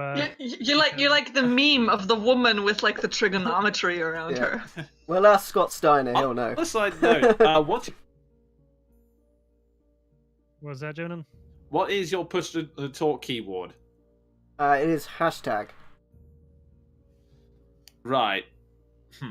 I don't know. We'll figure it out later. Anyway. Yeah, I'd like to poke this door open and see what's inside. Hey, you poke the door open, and the room contains an iron tub and has wooden paneling on the walls. It rises up 3 feet above the paneling. The walls are painted faded mural of a mountainscape, which is a fancy way of saying it's the bathroom. Which room is just this one here. This one here. I can move you in there, but yeah, for the viewers at home, it is just the bathroom. Ah. Yeah, I'll just sigh and go about my day. Okay. And so, with that strange, creepy image behind you, you all decide to march on. You see a flight of stairs ahead of you, and the rooms for the spiders are down here. Do you want to keep going to the next floor? Yeah, I think that's the plan. Everyone's still okay with that? Yeah, let's clear this place out. All right. And with Damage Sponge will take the lead. Okay, and with that, you all climb the narrow stairs up to the 3rd floor, and just give me a moment to move you all there. And move you to the correct place if I can find it. Yeah, I don't know if my push to talk key's screwing it up, but it is all different numbers, so I've got no clue. We'll sort it out. Hashtag technical difficulties. It's probably the Illuminati. Okay, as you all move to the next floor, let's move.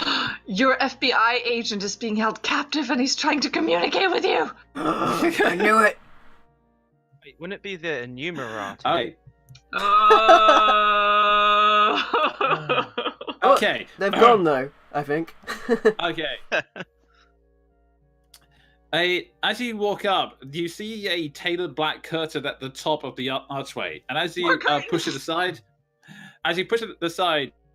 you are now as you put it aside, you are now in this main hallway, which is as you turn the corner towards, you see a large strewn of rubble to your left-hand side around this way. Oh wait, Ward's just had an idea. Actually, Ward's just had an idea. Have we got anything powder-like at all? Have we got anything powder-like on our person at all? Like some kind of powder? exactly like some kind of powder. Thank you, Maldrath. And if the answer is no, thanks.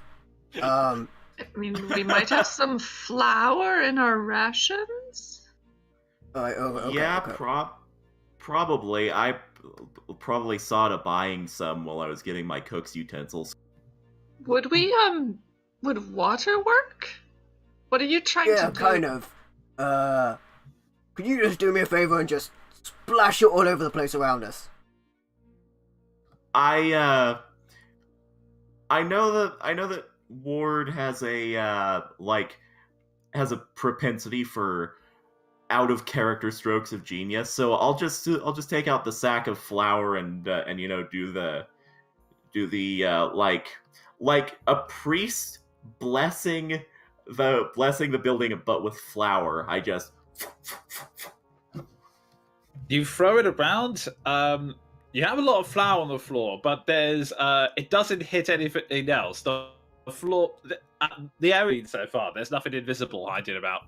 Alright. Exactly as I suspected. It made a mess. It stands to reason. Okay. With the curtain closing with no one closing it, the weird vision of the head, could it be magic? There could be something around here that we can't see, something following us, messing with us. I heard voices during the night, and I couldn't see anything. I'll take this opportunity to mention the voice I heard when I saw my severed visage on that head. I mean, we know this place is haunted as fuck. Is there anything we can do? Be vigilant for things we can't see. Okay. Aha! And Ward's gonna stab the thin air. Nothing happens. Alright then. Well, I'm I'll pretty speak certain nothing's... up and Aha! put it- Still nothing. I'm just gonna speak up and say, if nothing else, it would be advisable to keep an ear open for, well, unwanted sounds. Right, like me screaming and pretending something got me.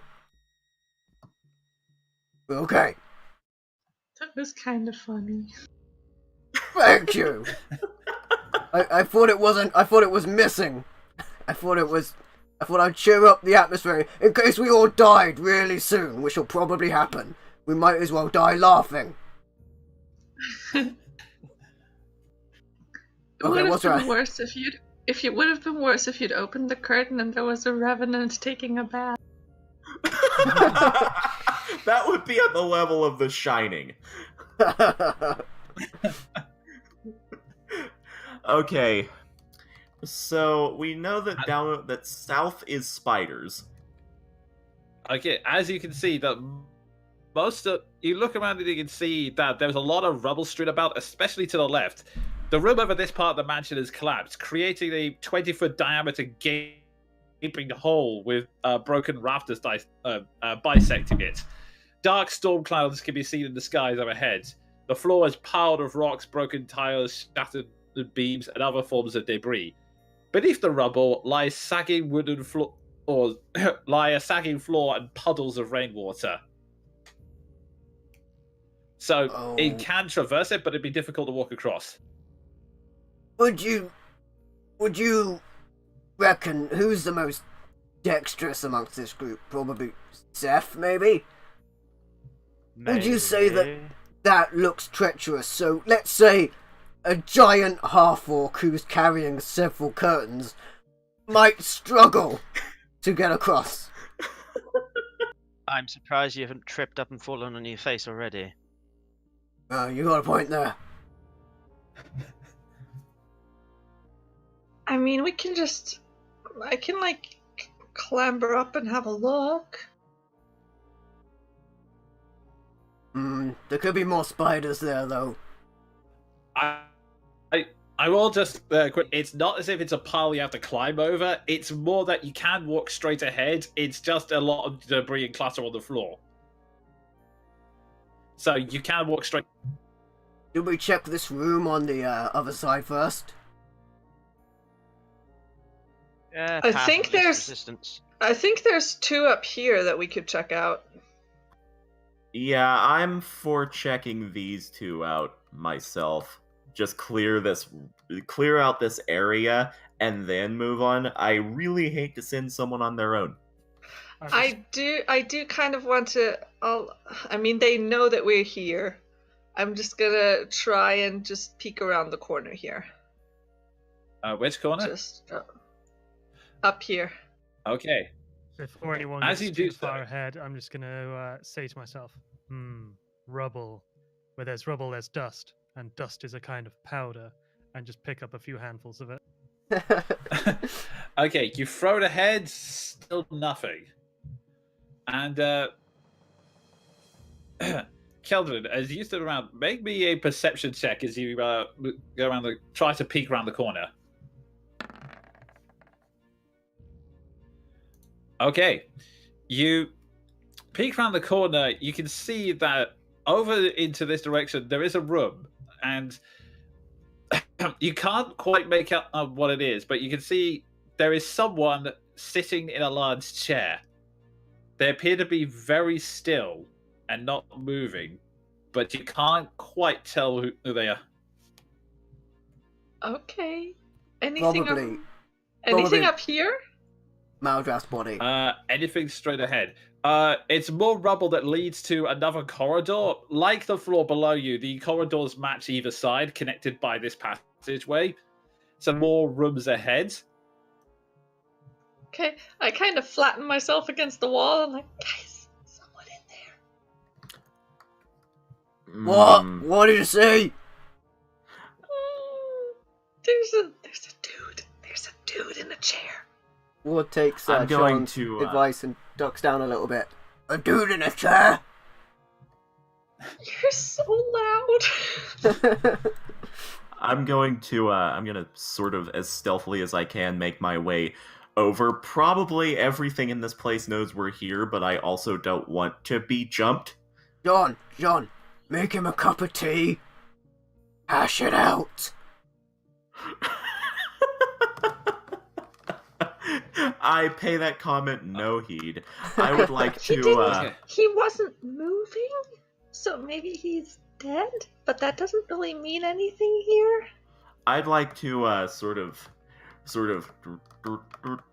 very slowly make my way up and look into the room. And can Okay. I make a perception check? You're doing it sort of Scooby-Doo style, where you get like... Yeah, it's you like, can make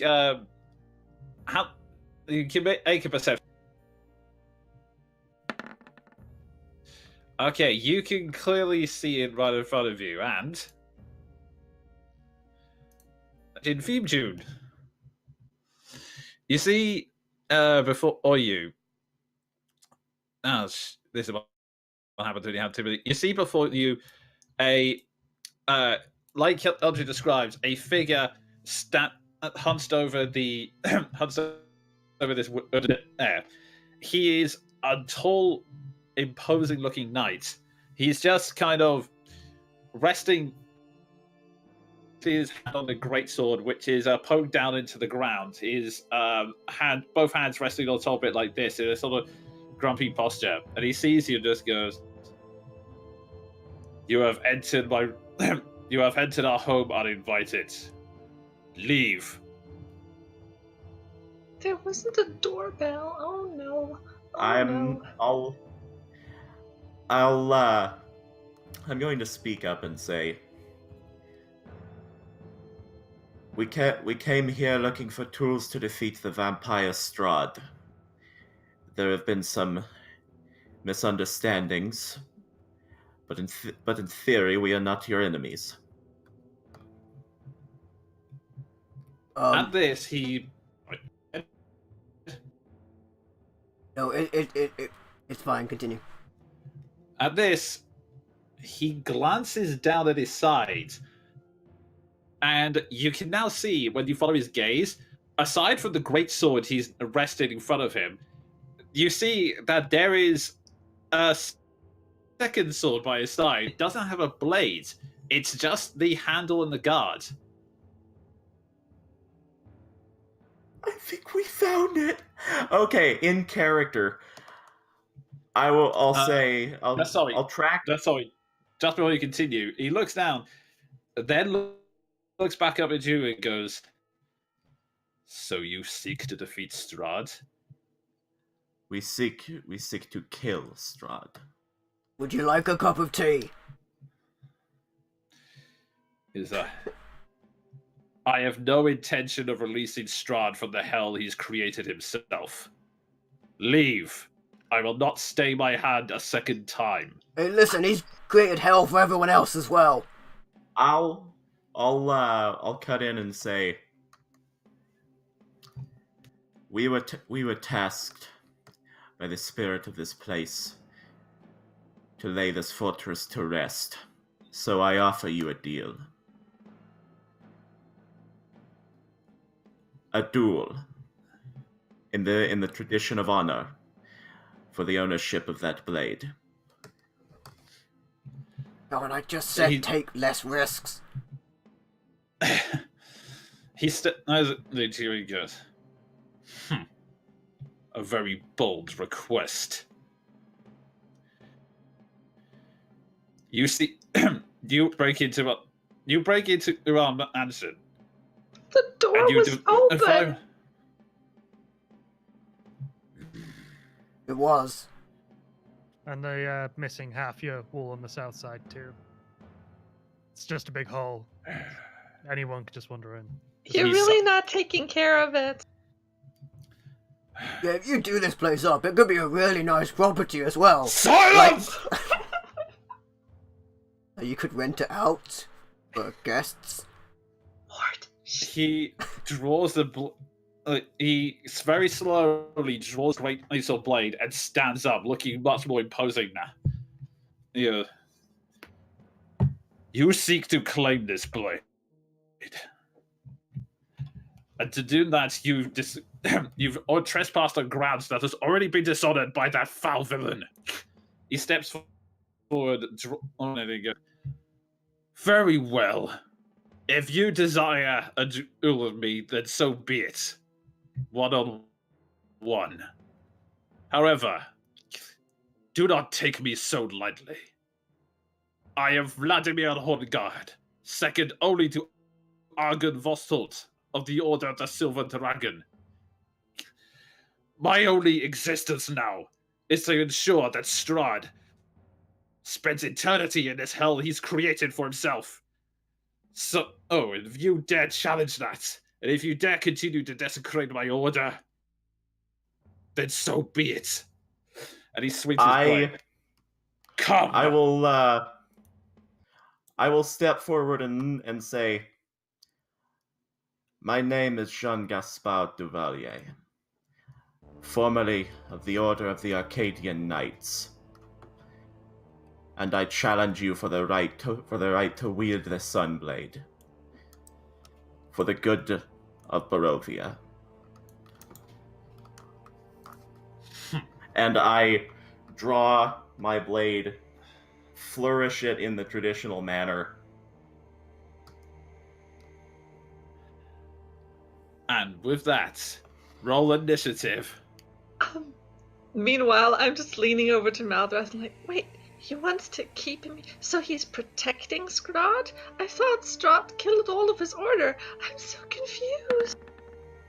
I think he gets the idea he wants him to continue to suffer, but he really isn't. He's sort of just ruling the roost. I know. He's just making everyone else suffer. 17. 20. He steps. Anyone else can roll initiative, although keeping in mind that everyone else can roll initiatives and act within their terms, although keeping in mind that at the moment it's a one-on-one duel. And Sorry, Sean. Like, Ward legit doesn't care about honor and would rather you not kill yourself. Not that he doubts your ability. I just figured that, in character logic, this seems like a way a knight would hand over his blade. It absolutely does. This makes complete sense. I'm also gonna roll just in case something weird happens. So there goes those numbers again. yeah. Also, no, I'll invoke that later. Okay. Oh my god, now I can see the numbers. What do they mean? Okay. Oh wait, hang on. Got a 33 and a Yeah, 30% chance. If you take that and add it to the 66 and a 6% chance, it spells disaster for you at sacrifice. Got started. Okay. So, F, you're up. Are you gonna act or pass?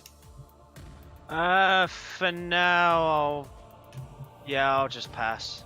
Yeah, and for the record, just so it's stated, I will say to Ward, I know you told me not to take chances, but this is one where I'd like to try my hand.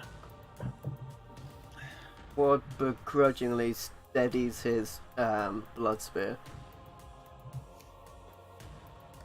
Okay. Looks back at the rest of them and just mutters, soon as he looks like he's losing, get in there.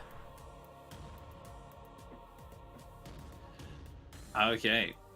And with that, it comes round to his turn. He takes his greatsword and he's gonna make 2 attacks on you.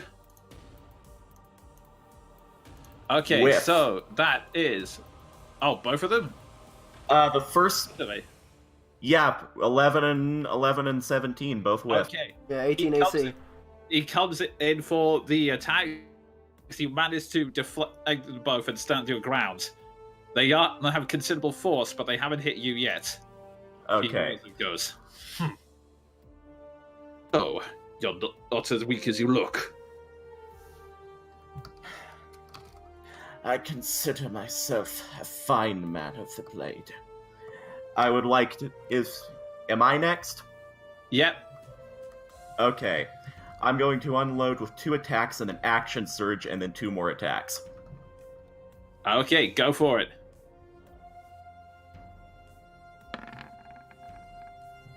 It's 27, 24, 19, and 20. All hit. You That's just gonna completely unload on him, smacking him over and over again with his sword, faster than he can react. 55 points of damage. Okay. It's a considerably powerful hit. Doesn't make the... You see scars and dents appear on his armor as you whack him, but all you get is a little grunt, and then the sword slashes. And you actually... and he's still looking at you, imposingly so. You've damaged him, but you've not moved him yet. As I suspected.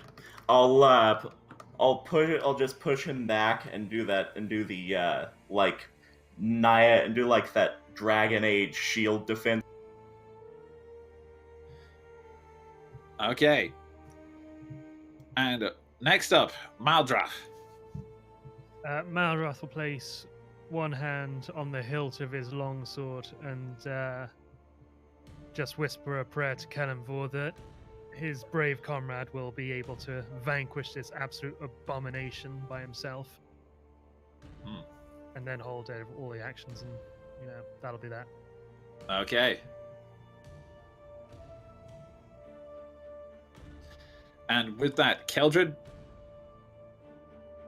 I'm just going to reposition myself, if I may.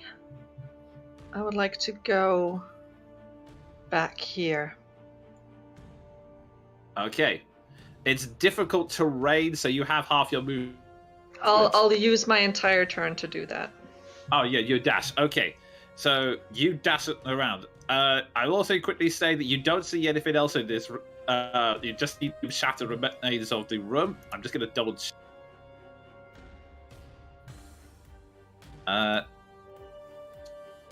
Yeah, you just see another ruined bathroom to the south of you. Nothing significant. Cool. Okay. I'm just going back to to keep the- an eye out for anything that's gonna come and join this battle. Okay. And so, we go back to the top of the round. Seth, Ward, are you doing anything this turn, or are you going to hold your actions? Pass. Quite sure you don't want a cup of tea. Okay, it comes round to them, and Jean, you also, as he's standing posing, raises his sword, and you notice some of his scars start to heal up. And Gross. with that, he starts to launch into another 2 sword attack. A miss 18 and a... Oh, yeah, a miss and a hit. Okay, so he manages to slam the first attack straight into you, and it with considerable force. You take 15 points of slashing damage as the blow knocks into you. He goes for the second strike, but you just manage to parry it with your sword and stop it from landing a second blow on you. As it comes And round with to my that, turn... it comes round to your turn. As it comes round, I'll just look up at him and say, "You're a worthy opponent, Vladimir Horngod." And I'll parry his blade off and come in with a pair of strikes. Actually, sort of in the manner of Legend of Zelda, Wind Waker, doing a combat yes. maneuver this way. Okay. 19 and a 25. Both hits. You manage to knock the sword away, strike, and then with a feat of athleticism no one expected, he manages to roll around Vladimir and strike him across the back. Do your damage. 21. That is another. Again, he is unmoved, but just to him slowly. I'm willing to take it. It's like chipping away at a wall at the moment. Okay. Meldrath, Keldrin, are you doing anything or holding your actions? How are you looking health-wise? I'm actually very solid right now. All right. I'm holding. I shall also hold for. Is there such a thing as being able to do like a deception to try and conceal a spell cast? Is that a thing we can do, or does that not exist? You would have to. You would have to give me a sleight of hand roll. It is possible, however, that Vlad is looking the other way because he's facing Jean. True. If you want to, I'm imagining have to you give want you to a add a defensive spell that +2 AC. That'd be pretty good. Yeah, I was thinking Jean. of a Yeah, Shield of Faith. yeah, that'd be good. All right. I will say do it, and just give me a sleight of hand roll with advantage, because, like you said, he's looking the other way. Can I do the sleight of hand thing without actually casting it, or do I have to do it all in one thing? You would have to cast it. I imagine. You're either doing it or you're not doing it. Yeah, you would still have to cast it. Yeah. Right, well, I'll hold my action then, because I don't want to invalidate his one-on-one epic duel unless I absolutely have Okay. to. So, yeah, I'll Okay. hold my Okay, fair. So you're holding that spell until it looks like he's losing, and we come back to the top of the round. And again, Seth Ward. Pass. Alrighty. Yeah, tighten the grip on the spear, but let him have it. Okay. It comes back to Vladimir, who his scars start to heal again. And as he ground the sword, he to you, Jean, and says, "These people are not worth saving," and launches another 2 attacks at you. Oh.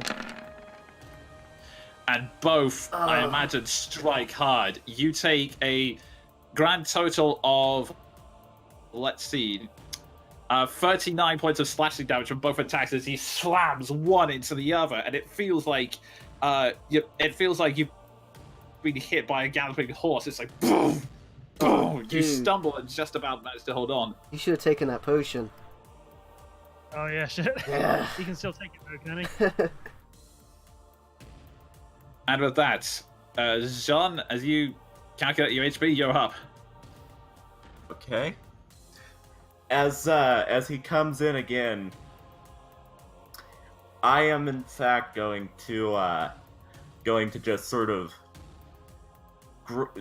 of grit my teeth and bear the force of the attacks. Use second wind. Okay. Okay. Nice. You grit your teeth and try to get your motivation and stamina back up as you're still reeling from the 2 attacks. And I'm gonna check and see if there's anything fightery I can do. Fight him. I mean, that is the idea. You have a sword which you can use to hit things. You're checking out your maneuvers, right? Yeah. Yeah. Dude, have you got a disarm one? Oh man. He's Cavalier, don't forget. Yeah. Oh, no, okay. Summon your horse. Okay. Play opponent's song. Okay, yeah. I think, theoretically, I can withstand another round from him if he does not roll high. So what I'm gonna do is, I'm going to invoke human determination to give me advantage on a round of strikes. Okay.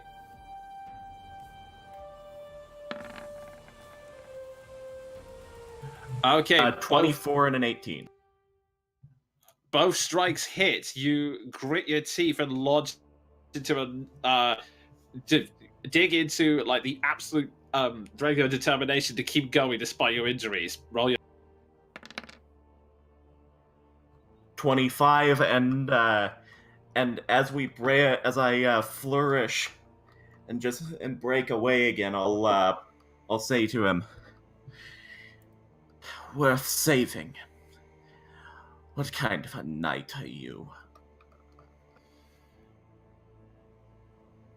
Okay. All right. Just to speed this up, does anyone want to take an action before we go back to the top of the round? I would just like to say something. Sure. I thought knights were supposed to be good.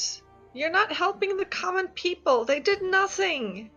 He's just bringing in people from outside to play his games with. He's having fun. That's it. Okay. And in that case, as in response, he grunts and goes, "Strahd's games are all a distraction. The same power that allows him to rule this kingdom prevents him from leaving. He can play as many games as he wants, but he'll soon realize that he cannot escape the emptiness. And when that day arrives, and he gives into madness, that's when my complete. I care not for the cowards who do not who accept their fate and refuse to defy him, or the soulless creatures he uses to replace the toys he broke. If you seek to end Strahd, to release him from this hell, then you are my enemy." And with that, unless Seth or Ward want to intervene before that, he's going to launch into 2 more sword strikes. Sorry, Jean. Ward saw that massive hit Jean took last round, right? That was a big blow. Yeah. Like, does Jean look And, like he's really beaten up? He's maintaining like his composure, but the damage is starting to show. Also, it's for just for posterity's sake, Jean does not like this guy. Yeah.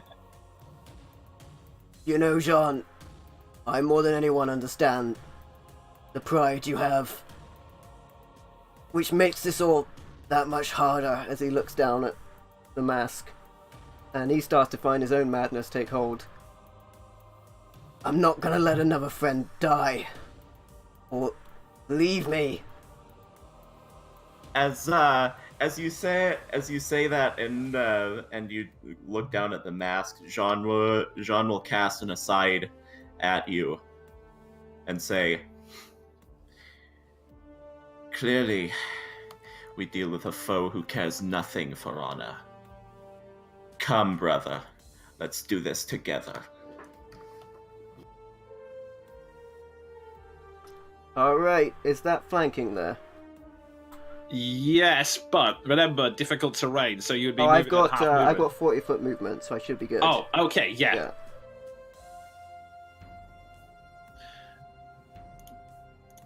Let's see, we're moving to this grid. Yeah, that should be fine. Thanking. 18 is a hit. Okay.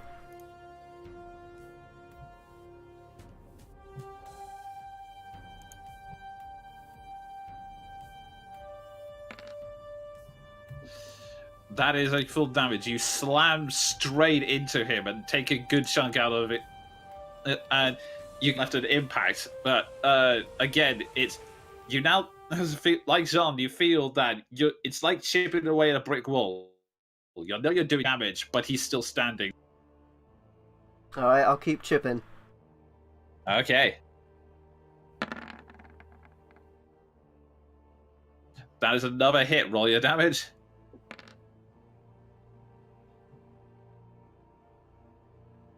Alright.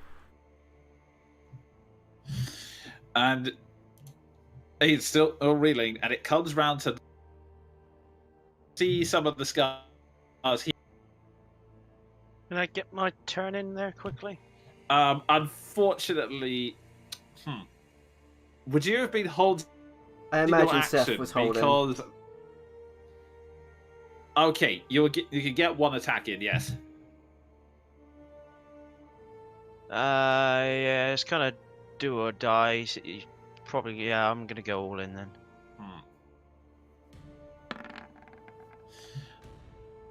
Alright, that is not a hit. Unfortunately, he sees the shot and moves out the way of it, but that's what allowed Ward to come in and smack it around a bit.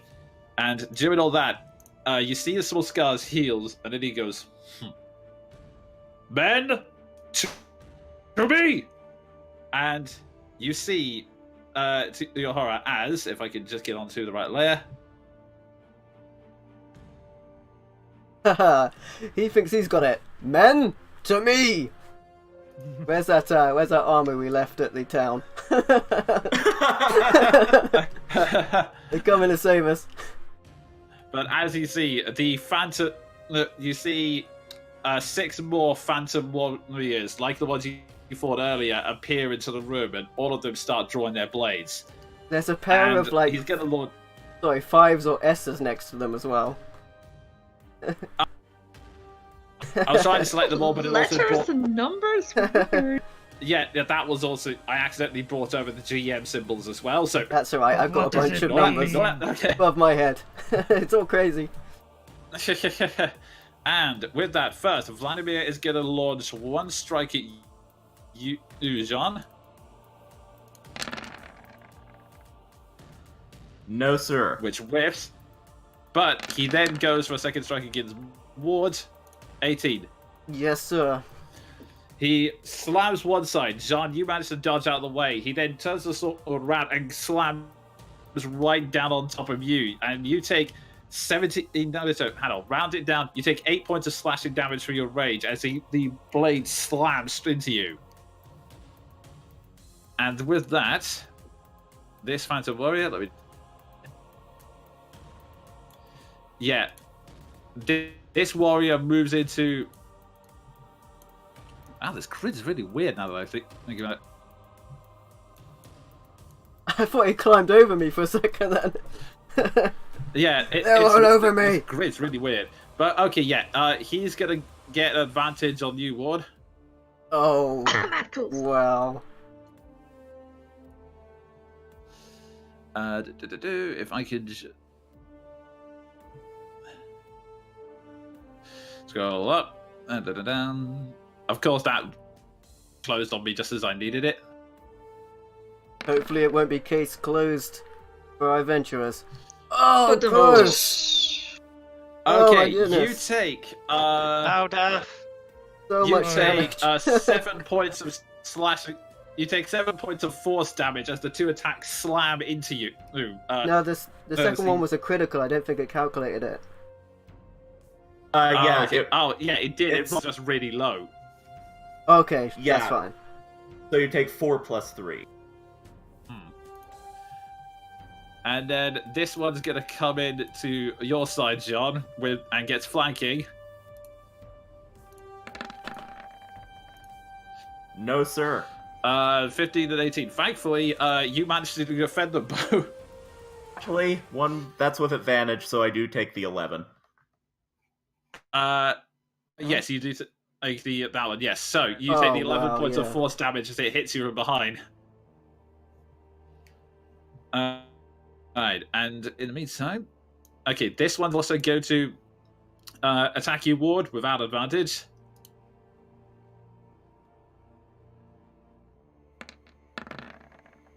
That's a hit. You take 4 points of force damage as that one charges into you.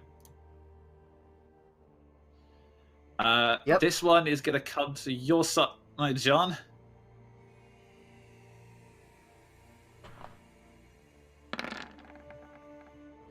Yeah, That's just. a 90. You take 5 points of force damage as that one charges into you. You've been dodging well so far, but they just keep coming. And this one's going to move up and take a longbow shot at you.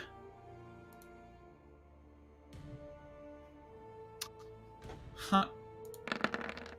Okay, I'll do that. No, sir. That's a miss. For some reason, the longbow shot's not working. And this one's also going to take that on Ward this time.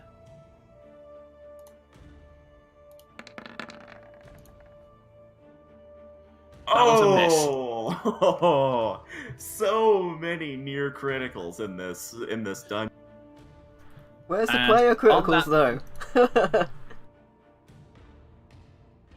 Well, I mean, we And- don't all roll 2 dice, so Yeah. just the And on chances that- are higher. Also, on that note, let me just check. Invoke power Okay. of Talisman. We need those criticals. You can. Okay, as all of this is going on, you hear a growl behind you, and you Lily goes into full-on werewolf form and dashes to get beside you, Jean, giving them one other target to shoot at. And with that, Maldraff, you're up. Enough of this nonsense. I'm not going to be able to make that 25 foot, am I? Because it's difficult terrain. Yeah. So it would be reduced, so you'd only be able to make it to about, I want to say here-ish. You could get right up in the guy's face. That's just about it. That will have to be what I'm going to do. Okay. And then I shall do, as an action, I shall cast my Turn Undead. So all undead within 30 feet have to make a wisdom saving throw. Okay. And if their CR rating, half low, then they should. Yeah, below half. Let me just double check. So, alrighty, and they have to move away from you, right? Do you still roll the dice on that? I have no idea how that works in 5e. It's a lot straightforward now. Oh, So, okay, good.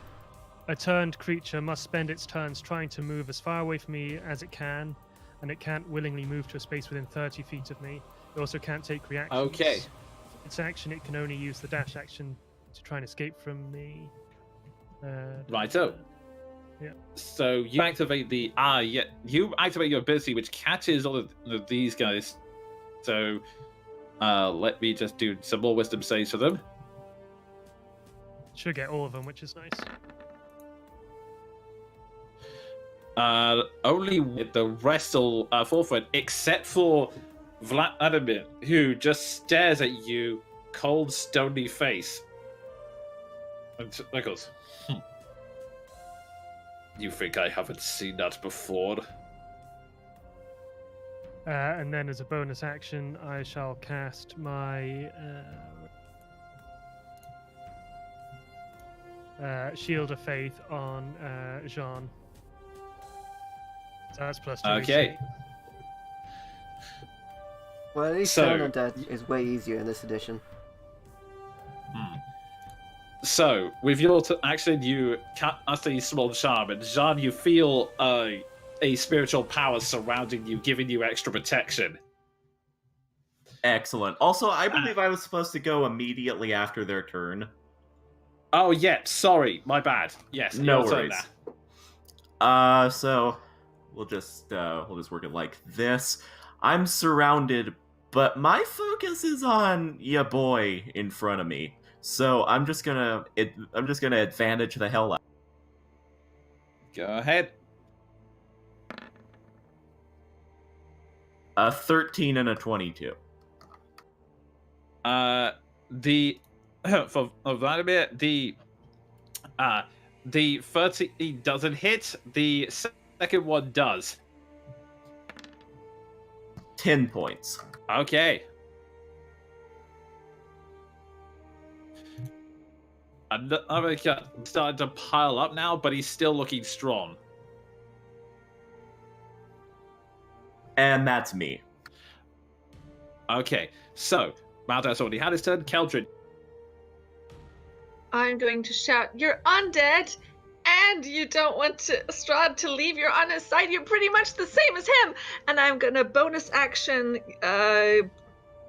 call a healing spirit, which takes the form of a translucent, like a dough made of golden sunlight. That's just gonna. Who looks hurt worse, John or Ward? John, right? John. I am John, I yes. am John, on definitely. 12 Who's HP. she's just gonna curl around John and boop you with her head, and you heal 2d6, which I'm gonna roll. That's a concentration spell that stays up. It's a it's a 5-foot square, and the weird thing with as soon as a creature enters the square for the first turn, you get the 2d6. Actually, fuck it, I'm casting it at 3rd level, 3d6, bitches. Nice. Oh man, it's like Spirit Guardians except healier. To be My honest, job most things here are easier is than to Spirit buff. Maldrafts is to fuck up undead. Oh, it's There we go. Bambi. Wow, Yeah. that sucks. You have a magical healing spirit which flies straight into the chaos, and the gold deer surrounds you and starts to heal some of your initial cuts. I'll take it, trust me. Ah, yep. Okay. Anything else you'd like to do, Keldrin? No. No, I'll stay where the fuck I am. Wait, that was only my Okay, bonus action. Seth, you're- Heck, that was only my bonus action. Jesus, hang on. I can toss a cantrip at this dude as well. I'm gonna toss a cantrip at this Okay. dude. Righto. Poof. Okay. Yeah, that's a clean hit. You also then foot toss a fireball in afterwards, which hits Vladimir square in the back. Roll your damage. 2d8. Yeah, he takes a small lick of flame, which it barely grazes him, but you'll take it. You suck. He just That's growls my at turn. that. That's my turn. I just hope he works like most regenerating undead and fire stops his regeneration. Okay, so maybe radiant with that, does. we go back to the top of the round. Hunter's mark on him. Okay. And then I'll do what I do best and shoot arrows at his face. Go for it.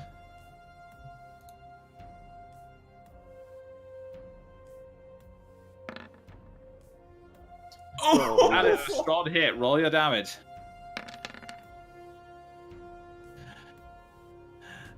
Not land a very powerful hit on him. He stumbles, but then manages to get back to his feet very strong. You can launch a second attack. Yeah, second one coming up.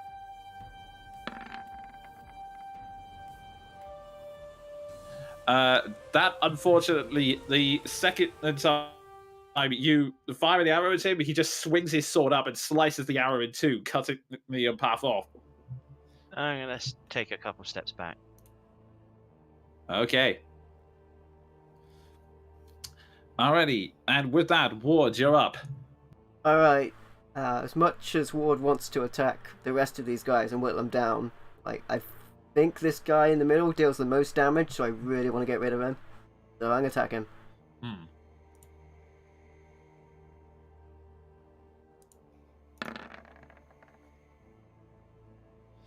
Okay, both attacks hit. Just one attack, that was 24, because I still got flanking, right? Yes. Okay. Oh yeah, okay, well, that's the advantage. Yeah, you managed to land a hit on him. Considerably powerful one. And the second blow hits as well. I can reroll that. He's now looking severely weakened. He's just about holding strong, but he... Hold on, wait a second.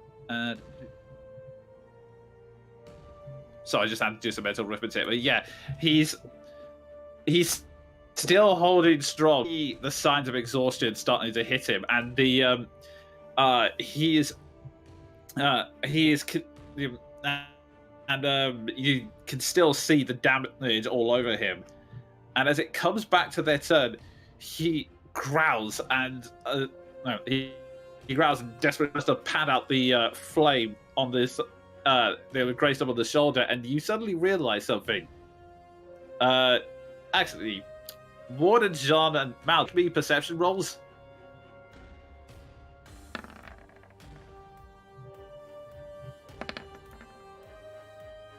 Okay, so both John and Mal. So you notice his wounds aren't actually healing, and Maldrav, you can, with that perception roll, I'll say that. Ward, you think it's strange that he hasn't healed yet? John, you realize that for some reason they're definitely not healing, and Maldrav, I will say because of your background as well, you instantly connect. Fire stops his regeneration. 3 points. You totally called it. You totally called it, right? I know what I'm doing for the rest of this battle. Oh man, that fight with the vampire and horde has played out masterfully to my expectations. When I learn this, I shall just yell to the rest of the party, "Hit this wretch with fire! It stops his healing." This fight is so cool, by the way. Okay.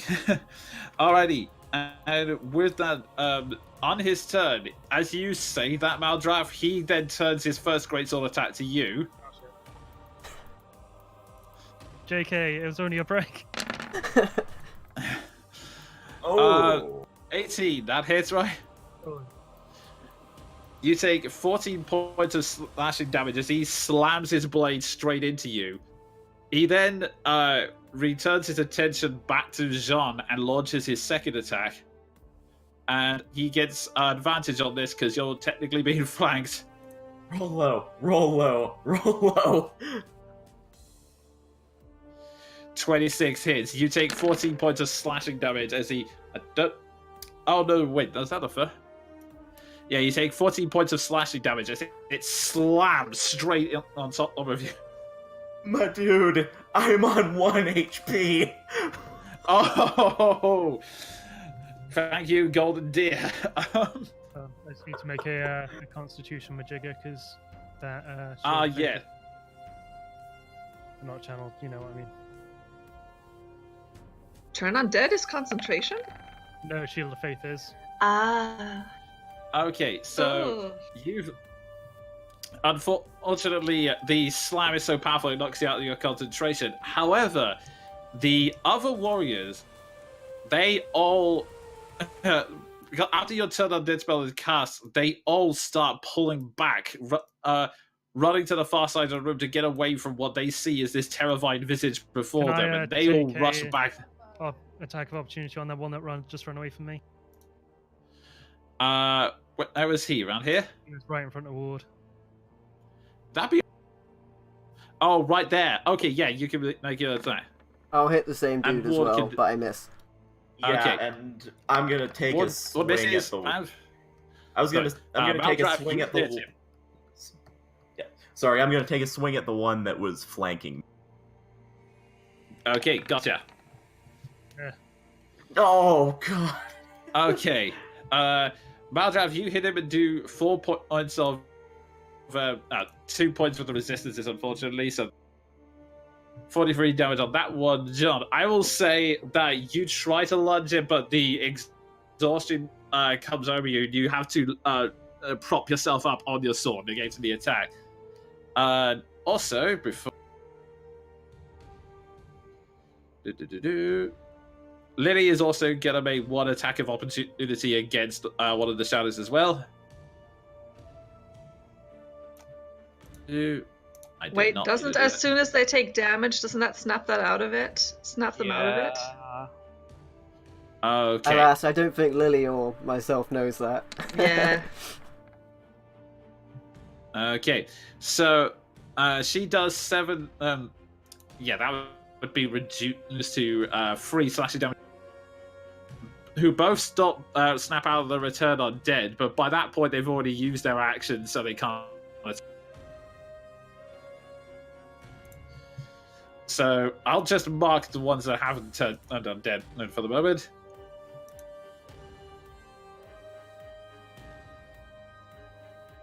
And with that, it comes back round to Jean's turn. Although I believe- Okay. Top of the turn, automatically the deer heals you. yeah, Cool. That was what I was hoping. Better. you gain 7 points of healing damage as the doe continues to bound around you and restore life Wasn't to it you as you're 3d6? still hunched over your sword. Yeah, wasn't it 3d6? Yeah, you cast it at a high Nope, level. I was wrong. Okay. So that Okay, means fair enough. technically you only heal 6 because like the third dice that I rolled on the top one was a 1. That. Yeah, actually, I think I gave myself 1 point too many anyway. I'm still up. Okay. So yeah, as that happens, I'm just going to rise from one knee and just pant out from Barovia as I launch into 2 advantage strikes. Go for it.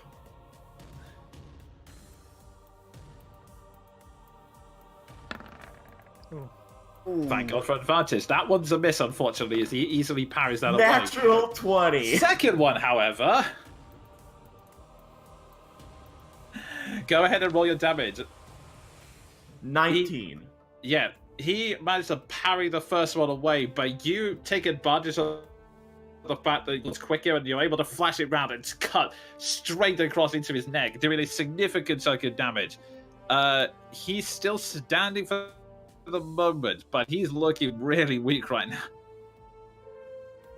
Okay, I'm just going to unsteadily assume my shield guard pose again. Okay. And with that, Maldraff, you're up. I'm gonna hope that this works and hit him. Well, attempt to hit him with a long. Okay, go for it. Fuck. You are not quite as trained as Jean, so you come in, but he easily parries it away and glares at you. And then I shall throw out my spiritual weapon. Okay. I'm gonna put that in the bin. Fuck that. Can we roll to the poop pants? the scythe manifests, but he instantly swings the blade round to come and block that as well. Yeah, that'll be me done. Okay then. In that case, Keldrin, you're up. Right. I'm keeping the dough up. And I'm just gonna toss a cantrip at him. Go ahead. That's what I do. I don't get advantage for flanking, right? Because that's what my No. kobolds did. Because my kobold had pack tactics. This one doesn't. Still 20. Yep. Better roll it down. 7. That's 7 points of damage. The flames lick this time, and he growls, goes. I think this time the flame burns deeper into him, leaving a lot longer mark. He's still standing, but he's looking really weak right now. And Seth. And anything else on this turn up? No. I'm staying. Okay. At the top of the round, Seth, you're I'm gonna gamble with a sharpshooter okay. on the boss man. On him, yeah.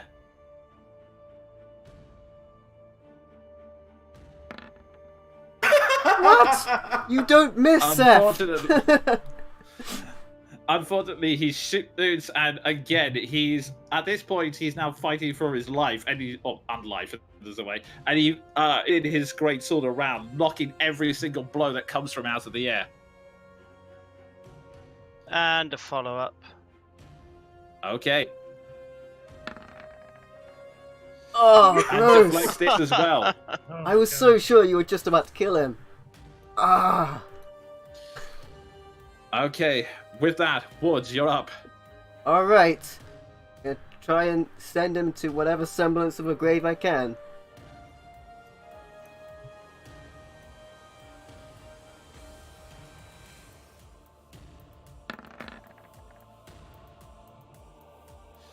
Okay, that first one hits. Go ahead and roll your damage. You take advantage of Seth's distraction and you lunge. I can reroll that one.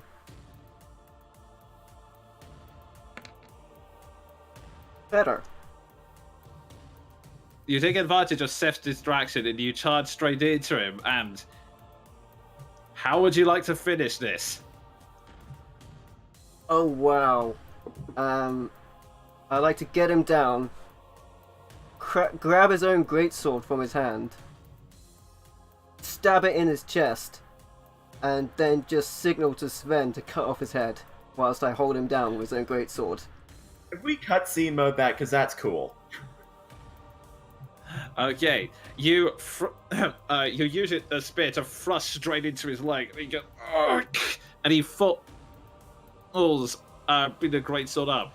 You, taking this moment, you use all of your animalistic rage to swipe, bash into his arm, grab the greatsword before it falls out of his hand, swing it round, press it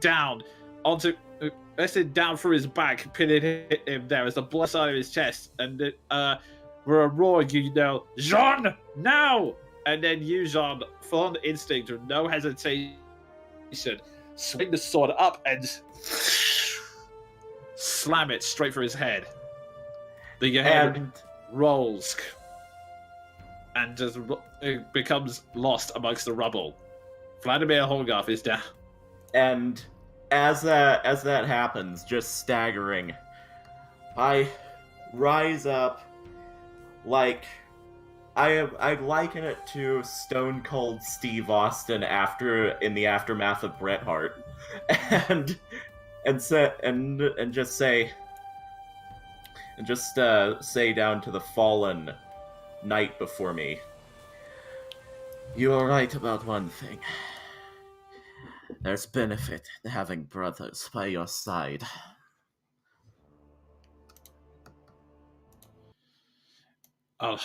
Hushed silence fills the hall. Even the phantom warriors, they come to a dead standstill. And then, strangely, you suddenly hear a voice coming from the room. This is not over. I will never let go of my hatred. Not whilst the order lies in tatters. Not whilst our beacon remains unlit. I shall return again and again, all to stop Strahd. I will not rest until he lives in an eternal hell. I thought he already was doing that. You're not making sense. And at that, are the Phantom Warriors still up, or do they just dissipate?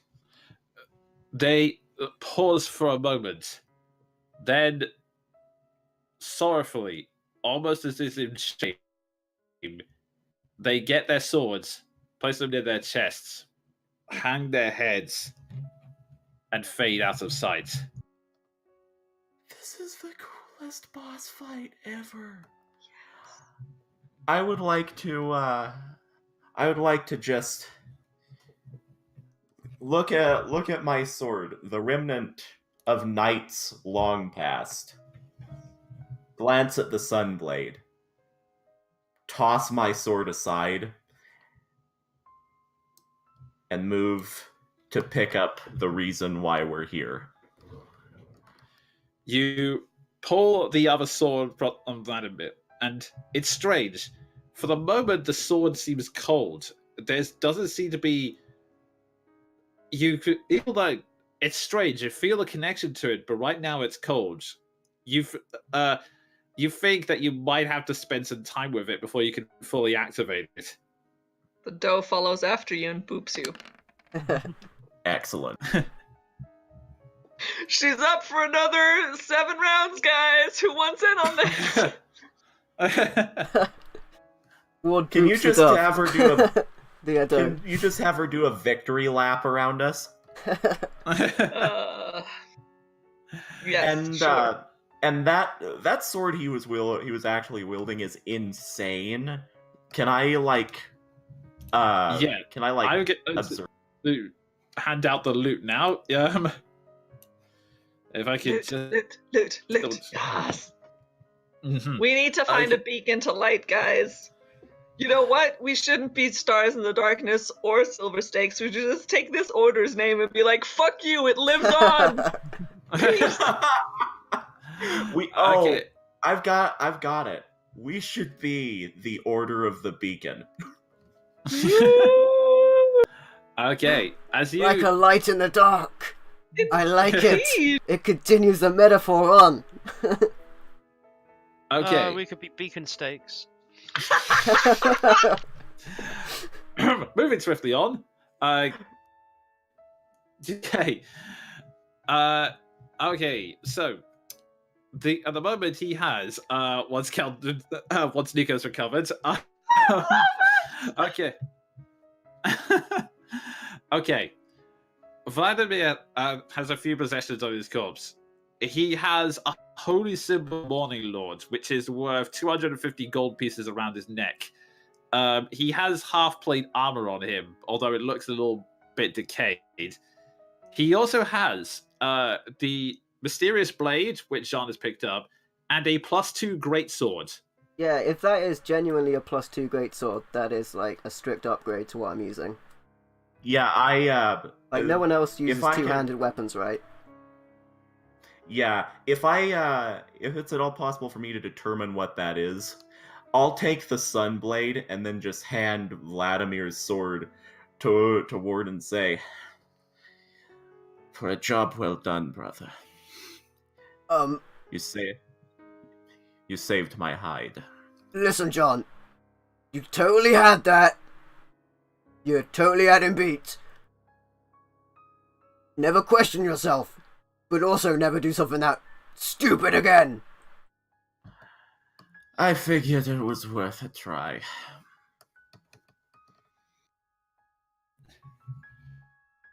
Or Now, takes the as blade the- and just tests it for weight. It's a heavy blade, but you feel that you can control it with your strength. It'll take some And- time before you move it as swiftly as Vladimir did, but you can control it. And with that distributed, I'll for starters, if Keldrin is in the room, I would like to just say, and that goes for you as well.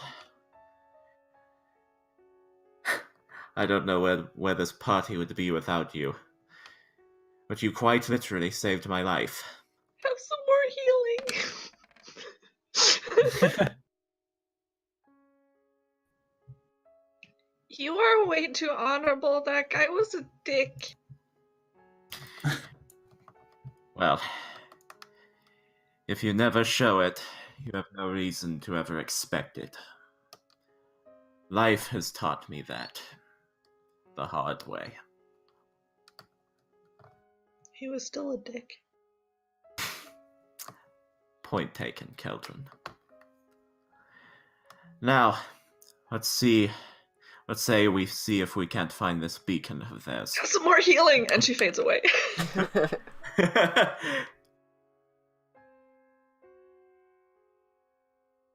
So, with one last oop with its nose, the DF fades away from existence, giving you the last burst of healing.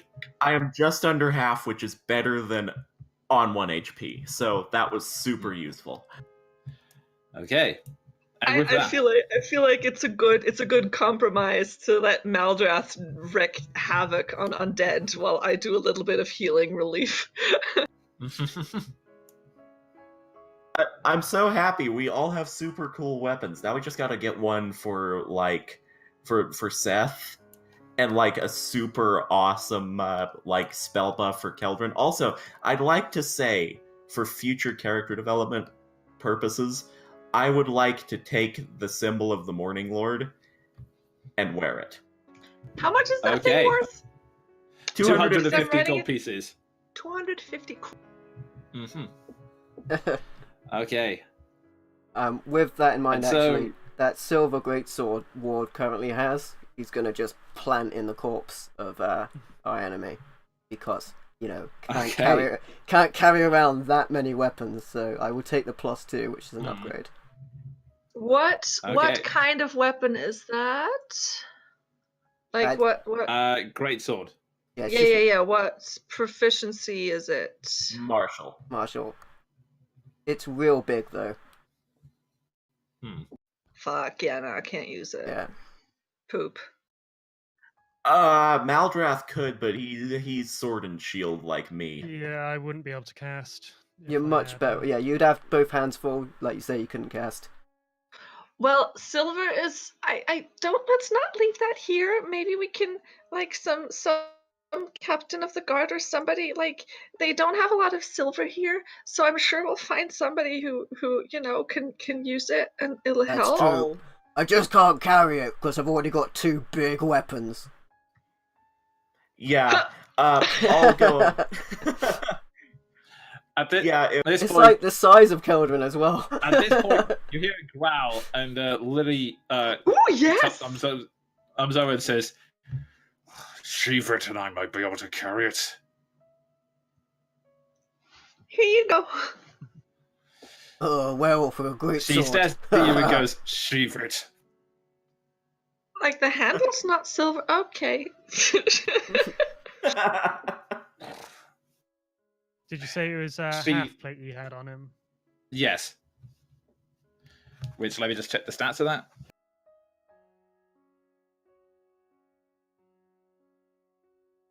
It's a bit decayed, but it might be usable. Yeah, I'm pretty sure that might be an upgrade to what you have, Maldrath. I'm just trying to see if it's heavy or it's medium. I can wear it. That's cool. Yeah. You would have disadvantage on stealth checks, but it would be plus 15 plus dex modifier. Yeah, probably bump up my AC as well, I'd imagine, which would be good because it's a bit low for my liking. Plus, it look What are cool. you What are you currently wearing, actually? Scale mail. Okay, so yeah, you'd get an extra point.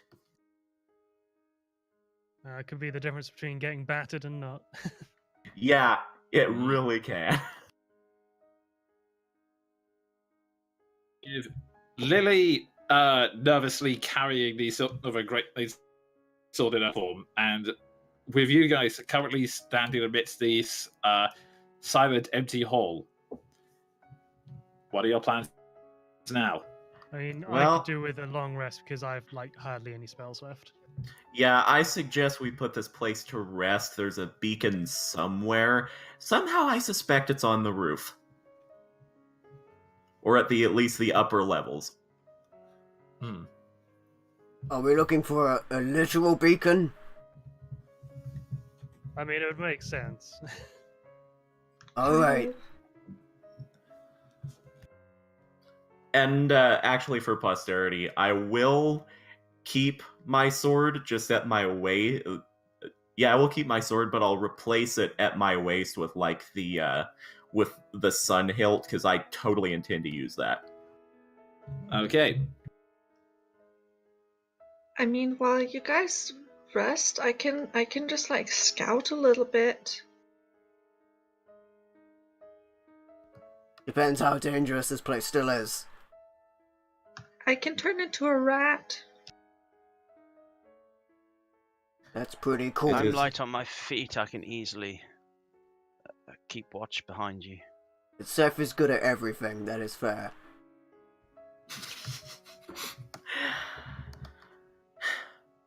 I love to try and sleep in this place.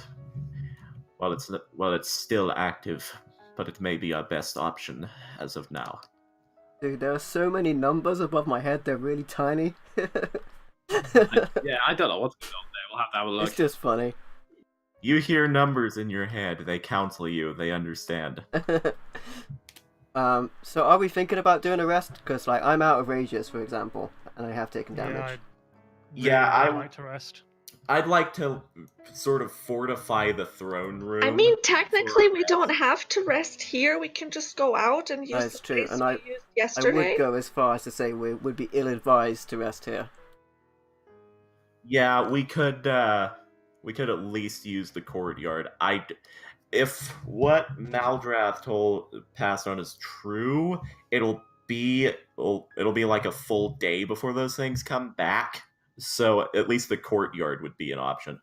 Well, they have to find a new body, and then depending on how far away it is, walk it back. So But with that said, they might come back. Should we just, like, quickly run around this place, then rest afterwards? Because I'm still on a good amount of HP.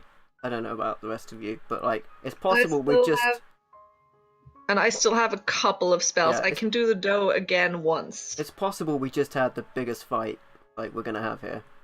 Possible. It is possible. There could be something else. Just as Like- long as we don't tangle with the spiders until tomorrow, I think Yeah. we should be fine. I can Yeah. spam a few heals in it if anyone needs them. Yeah, it's sort of 50-50. If I rest again, I will get the sword plus all my cool stuff back, but at the same time, I don't want to get ganked in the middle of the night. Let's just have a look-see around the rest of the place. Let's Okay. scout it Okay. out and then decide. How Alrighty, damaged do you you took- then, Ward? Relatively took a bit of a kicking, but I can fight if I need to. Yeah, you're looking better than Jean there then. Of course I look better than John. That's why he Alright, puts that helmet on his face. I'll cast a second and a first level heal on Jean then. Oh, nice. You're a true bro. Okay, whilst that's going on, Ward, just to confirm the rooms you've walked in so far, there's a pile of rubble, and you have the room you, Keldrin, and Seth are currently standing in is a ruined bathroom with not... The room you stepped into through that curtain, Right? the room is a dark wooden paneling on the walls that rises to the height of 3 feet. Above the paneling, the walls are painted with murals of religious figures performing holy rites. In the center of the west wall is a tattered curtain hanging in an open doorway, which you've all just passed through. Set into the opposite wall depicts figures in white robes with orange sunrises behind their heads. Ah. Does it mean anything to you, Maldrath, your religious type? Are they the same order as the ones in the chapel? Would I need to make a new roll for this? I will say, to give a background, you figure that the middle glass window is a depiction of the Morning Lord, which bears a lot of similarity to Pelor.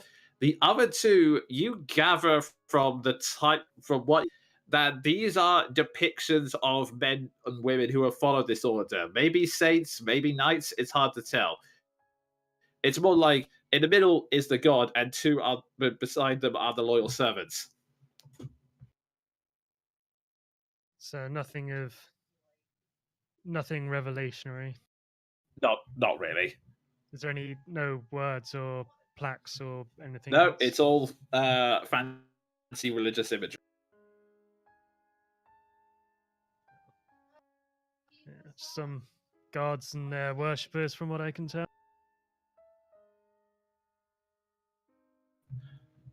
Yeah, I don't know anything about that stuff. I just hit stuff. Yeah, That it's no- door- nothing to concern yourself with. That door, is that, have we been that way? Back where I Yeah, just that put my leads head back to through. the corridor you Yeah. were just in. So it's up here then, right? We haven't been? Yeah. So you enter through that door, and you're into, like before, a corridor that matches the other side, and a door straight ahead of you. Oh. So there's like a curtain on the left side, and then... Are those double doors, or are those windows? Yeah, those are double doors. Alright, okay. We go in the small door first, and then through the double doors? Yep, seems like a plan. Right. Wait, the small door this side? These Oh, leads that goes- to another flight of stairs. Oh, okay. Up?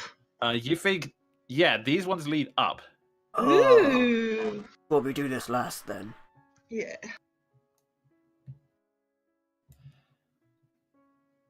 Double doors. Okay, you enter them, and the room is a haven of dust and cobwebs. 3 narrow windows allow to illuminate the bare oak shelves along the walls, and a torn, padded chair lying on its side near a cavernous hearth. A picture above the mantel has been slashed, its lower half hanging below the frame like a torn piece of flesh. The door set in the center of the vest hands open on one hinge. So this one here. I would like Alright. to do the Beauty and the Beast thing where I lift the flap of the painting.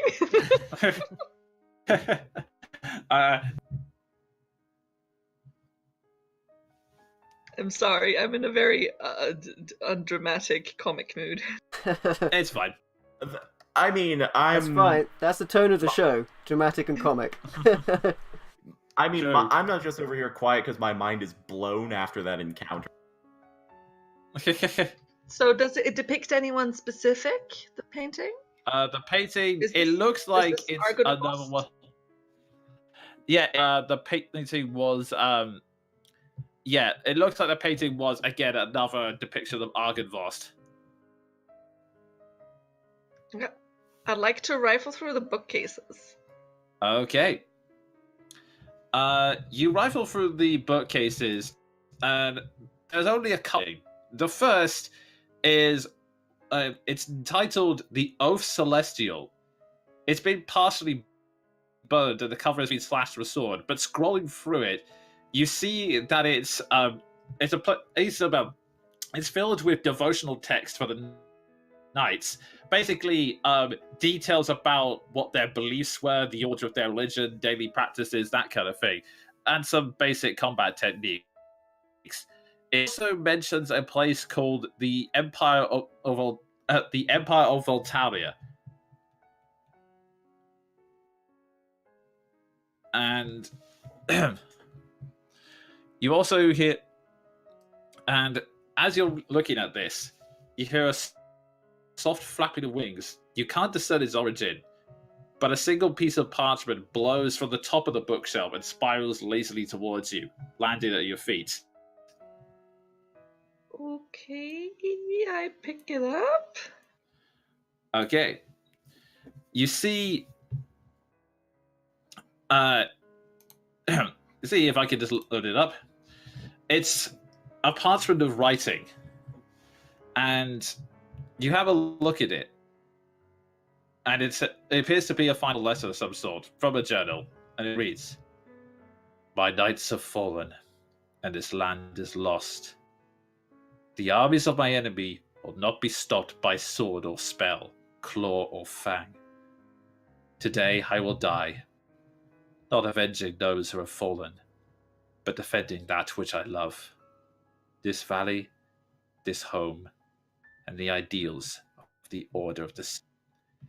The evil surrounds me. The time has come to throw off this guise, and who and who these heathens.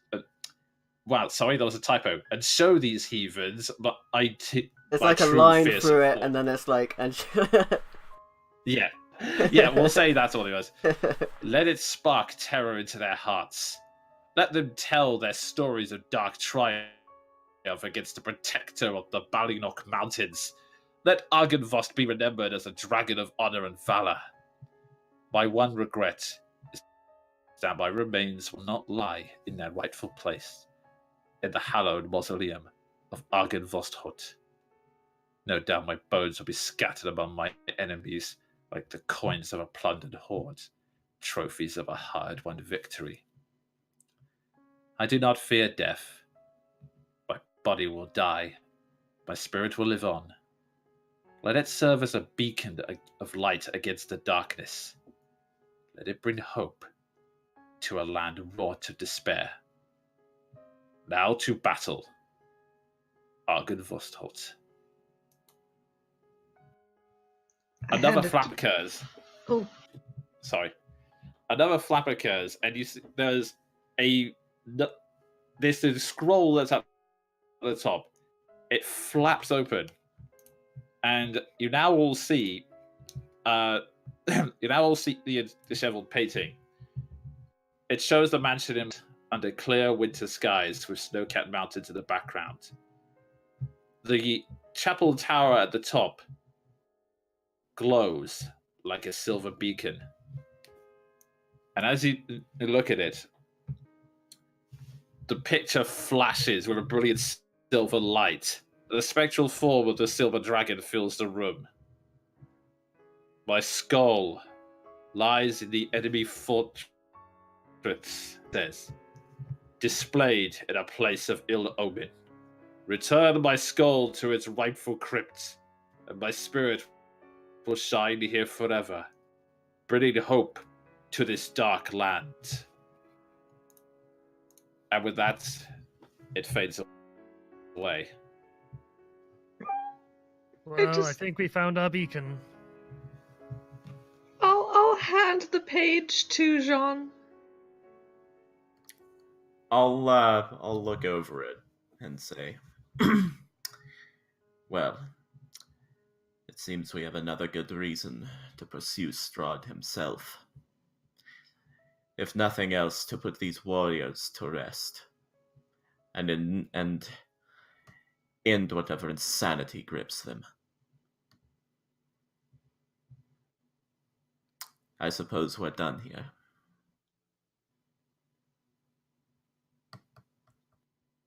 That we are. But with hope when we return, it'll be a better place. We'll make it so. I say, looking at the sword at my side, and the symbol of the god that would become Pelor around my neck. We'll make it so. We'll be, if nothing else, we would be Barovia's beacon. I like that. Let's use that as a name. And with that, the silence returns. And all you can do now is reflect on the victories you've gained and the knowledge you have, and decide what to do in order to heal the scarred souls of Barovia. The ones trapped in the living hell that traps both Strahd and them. And that's where we're going to end tonight's session, folks. So there you have it. Thank you for watching, everybody. Thank you for checking out this live stream of Dungeons and Dragons if you were watching on Mixer with Panther Leo, or if you're watching the premiere on my channel MVL Gaming. Thanks for checking it out. Thanks for sticking with us and continuing to stick with us as we take on Strahd. So, with that said, we'll catch you next time on The Curse of Strahd. Until then, just be safe. Okay? Catch you next time, everybody. Just be cool, everybody.